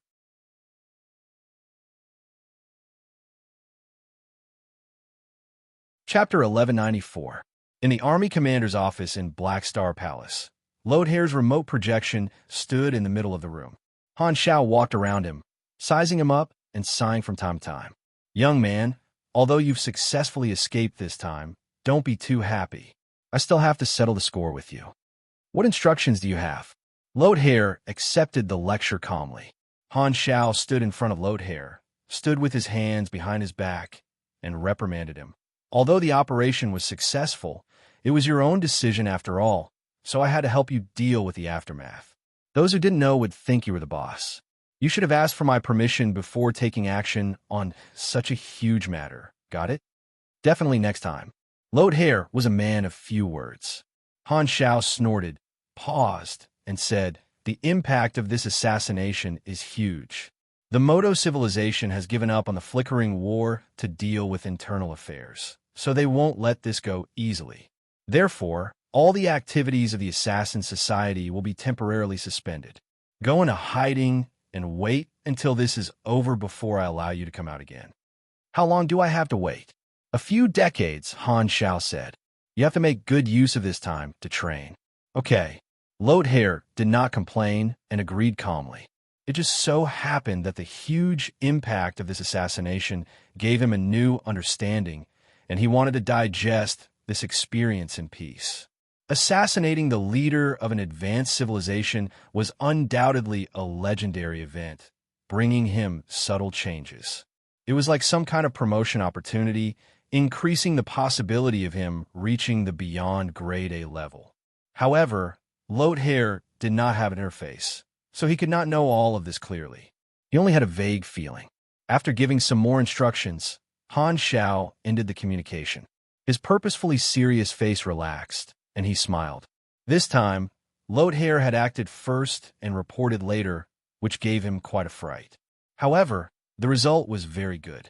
As a Modo civilization compromised and withdrew their troops, the second request of Kundi race leader's last wish was displayed as completed in gold. If not for Lodehair's assassination, there would not have been such a huge change in the upper echelons of Modo. If that happened, he would have had to spend more effort and pay a higher price to defeat Modo. Furthermore, the chain of chaos caused by the leader's assassination was also included in the mission progress, which dealt a heavy blow to Modo. Although Lodehair acted on his own initiative this time, the results were still reliable. Han Xiao had always thought highly of Lodehair. In his eyes, Lodehair had the potential to become a beyond grade A super, and he had much more room to nurture than someone like Hardaway. Freezing the actions of the Assassin Society would allow Lodehair to have more time to explore the opportunity to advance. Putting away his thoughts, Han Xiao opened the mission list on the interface and looked at the two golden missions. Escape and Kundi Leader's last wish were both unlockable. He had already completed one of the two mission requirements for the latter. The enemy, proof of leadership, and Kundi Wrath could now be extracted. Han Xiao thought about it and temporarily suppressed the desire to complete Kundi Leader's last wish. This was because the first mission requirement was to provide protection to the Kundi race during the transformation period, which had not been completed yet. This Grade S mission was a complete mission, not a chain mission. Therefore, once he completed the mission, all the mission requirements would be calculated together. If he completed the mission now, he would not be able to obtain the reward for the first requirement. He really wanted the 4 political asset reward for the first requirement. Anyway, he had the initiative to complete the mission, and he could obtain the 3 abilities at any time, so he was not in a hurry. Let's get Lodehair's mission reward first. Escape completed. Minus 3,000 Modo civilization favorability. Current relationship. Mortal enemy. You have received 800 million EXP, 2 random rewards, and milestone. Civilization Leader Assassin. Civilization Leader Assassin. Minus 10 favorability of all civilization leaders. Your declaration will be more likely to be taken seriously by the various civilizations. This milestone is for the wanted criminals of the evil faction, right? Han Zhao's eyelids twitched. To a wanted criminal, the favorability of a civilization leader was nothing. However, he was someone with status, and the favorability of a civilization leader was still useful. However, he did not care too much. The only advanced civilization leader that he had a good relationship with was Unravel. The other advanced civilization leaders were the President of Radiance and the Pope of Ethereal. All of them had negative favorability, but they still chose to cooperate with him. As long as the benefits were there, the influence of the favorability of a leader would be negligible. Furthermore, the value of the 10 favorability of a civilization leader could not be compared to the effect of the milestone at all. Although the range was not high, the range of the effect was extremely exaggerated. It covered an entire civilization and could weaken the resistance of all the armies of an enemy civilization. Han Xiao immediately realized that this ability could give the entire explored universe an innate advantage when facing the World Tree civilization. Compared to that, the loss of favorable impression points was nothing. This is what they mean by if I don't go to hell, who will? I'm so great. Han Xiao was almost touched by himself. He calmed himself down and continued to look at the ability extraction interface. You have received, draw one of Loathair's abilities, ability/talent. Tip: Loathair's class is a pugilist. Some of his abilities do not match your class. Some of the abilities have been adjusted. Randomizing complete. Please select one from the following 5 options as the reward. 1. Concealment Master. Talent: greatly reduce your presence in the eyes of others, greatly reduce the chances of enemies discovering you, and greatly reduce the clues left behind during your activities. You can easily find all the elements in an area that could expose you, including but not limited to all kinds of surveillance devices and detection spells. 2. Assassination Mark. Ability: mark a target. Your next attack on the target will increase damage by %, critical rate by 45%, and critical damage by 100%. Cost: 150 energy. Cooldown: 48. 3. Lethal Strike. Ability: when your next attack successfully hits the target, immediately perform an instant death judgment. The judgment basis is the target's HP, YND, instant death resistance, LUK, and the level difference between the two sides. If the judgment passes, the target will die immediately. If the judgment fails, an additional 280% damage will be dealt. Cost: 500 energy. Cooldown: 1200. 4. The Way of the Assassin. Understanding. Ability: inject energy into the next attack, accumulating an additional attack bonus. 10 energy conversion, 1% attack bonus, up to a maximum of 300% attack bonus. Cooldown: 150s. Wow, this young man. Han Zhao's eyes lit up. What is a master assassin? This is a master assassin.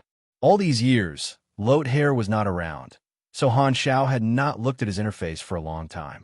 He still remembered that among the 5 options, other than the second one, the other 4 were abilities that Loathair did not have back then. Looks like this kid has not been idle for the past 20 years. He has learned quite a few new skills. Han Xiao was pleasantly surprised. With such a strong learning ability, he felt that he could compete with Nero. He had really picked up a treasure. After browsing through it carefully, he would not choose the second or third option. Although the instant death judgment of death in one hit was quite tempting, Han Xiao eliminated this ability without hesitation when he saw that there was a luck attribute in the judgment. Even his nickname had the word black in it, so how could he not know? The 4th option, The Way of the Assassin, Understanding, was quite powerful, but after some consideration, Han Xiao also eliminated it. This ability could only provide an additional bonus for the next attack. Mechanics played with fire coverage, and attack frequency was the way to go. Although the iron head doll charge that he had obtained from Yining could be used together with this ability, the path it took was too different, and there were not many opportunities to use it. Han Xiao was mainly hesitating between the 1st and the 5th option. Stealth Master was a functional talent that greatly strengthened one's stealth ability. It would be of great use in espionage operations, hiding behind enemy lines, stealing intelligence, and so on. Although it would not increase one's combat strength, it would provide another type of support. However, the bonus from Fearless Heart was too great. This was not a single attack bonus, but a passive ability. Any attack from him and his mechanical army would be able to enjoy the bonus effect of this talent. Furthermore, it was not an external bonus, but an increase in basic attack. This meant that the percentage increase could be directly used to increase the actual damage dealt. Right now, those who are qualified to be my opponents are all peak beyond grade S. This talent is most suitable for people of my level. Han Xiaoxin's emotions surged. Fearless Heart would become stronger when facing a strong opponent. However, to Loathair, the buff from the 3rd level and above were useless because it was impossible for him to defeat a beyond grade A with his current strength. Only a beyond grade, A could fully utilize the power of this talent. You have received the talent, Fearless Heart. Feels good. Han Xiao exhaled. He felt a warm current being released from his brain and quickly spread throughout his body. After tasting it for a while, his expression suddenly became strange. He suddenly realized something. This talent lived up to its name and brought him a strong sense of confidence. Han Xiao felt that the respect he had for the strong instantly disappeared by more than half, replaced by disdain. Manison? Crispy skin, kill him. 3 universal civilizations? Stinky brother, kill him. World, tree civilization? What the hell, kill him? He wanted to kill whoever came to his mind. His heart was filled with the fearlessness of I'm second in line to the heavens, and I won't submit to anyone. He had the illusion that he could go through everything recklessly. He quickly suppressed his emotions and took a few deep breaths. Only then did he calm down and come to a realization. No wonder Lodhair dared to assassinate the motto, 3 kings. So, it's the side effect of this talent. Case solved. Han Xiao rolled his eyes. What fearless heart? Bullsh asterisk T. It's clearly the reckless heart. You're tuning in to the Warrior Lore YouTube channel. Don't forget to subscribe and join us on this journey to catch the most captivating stories.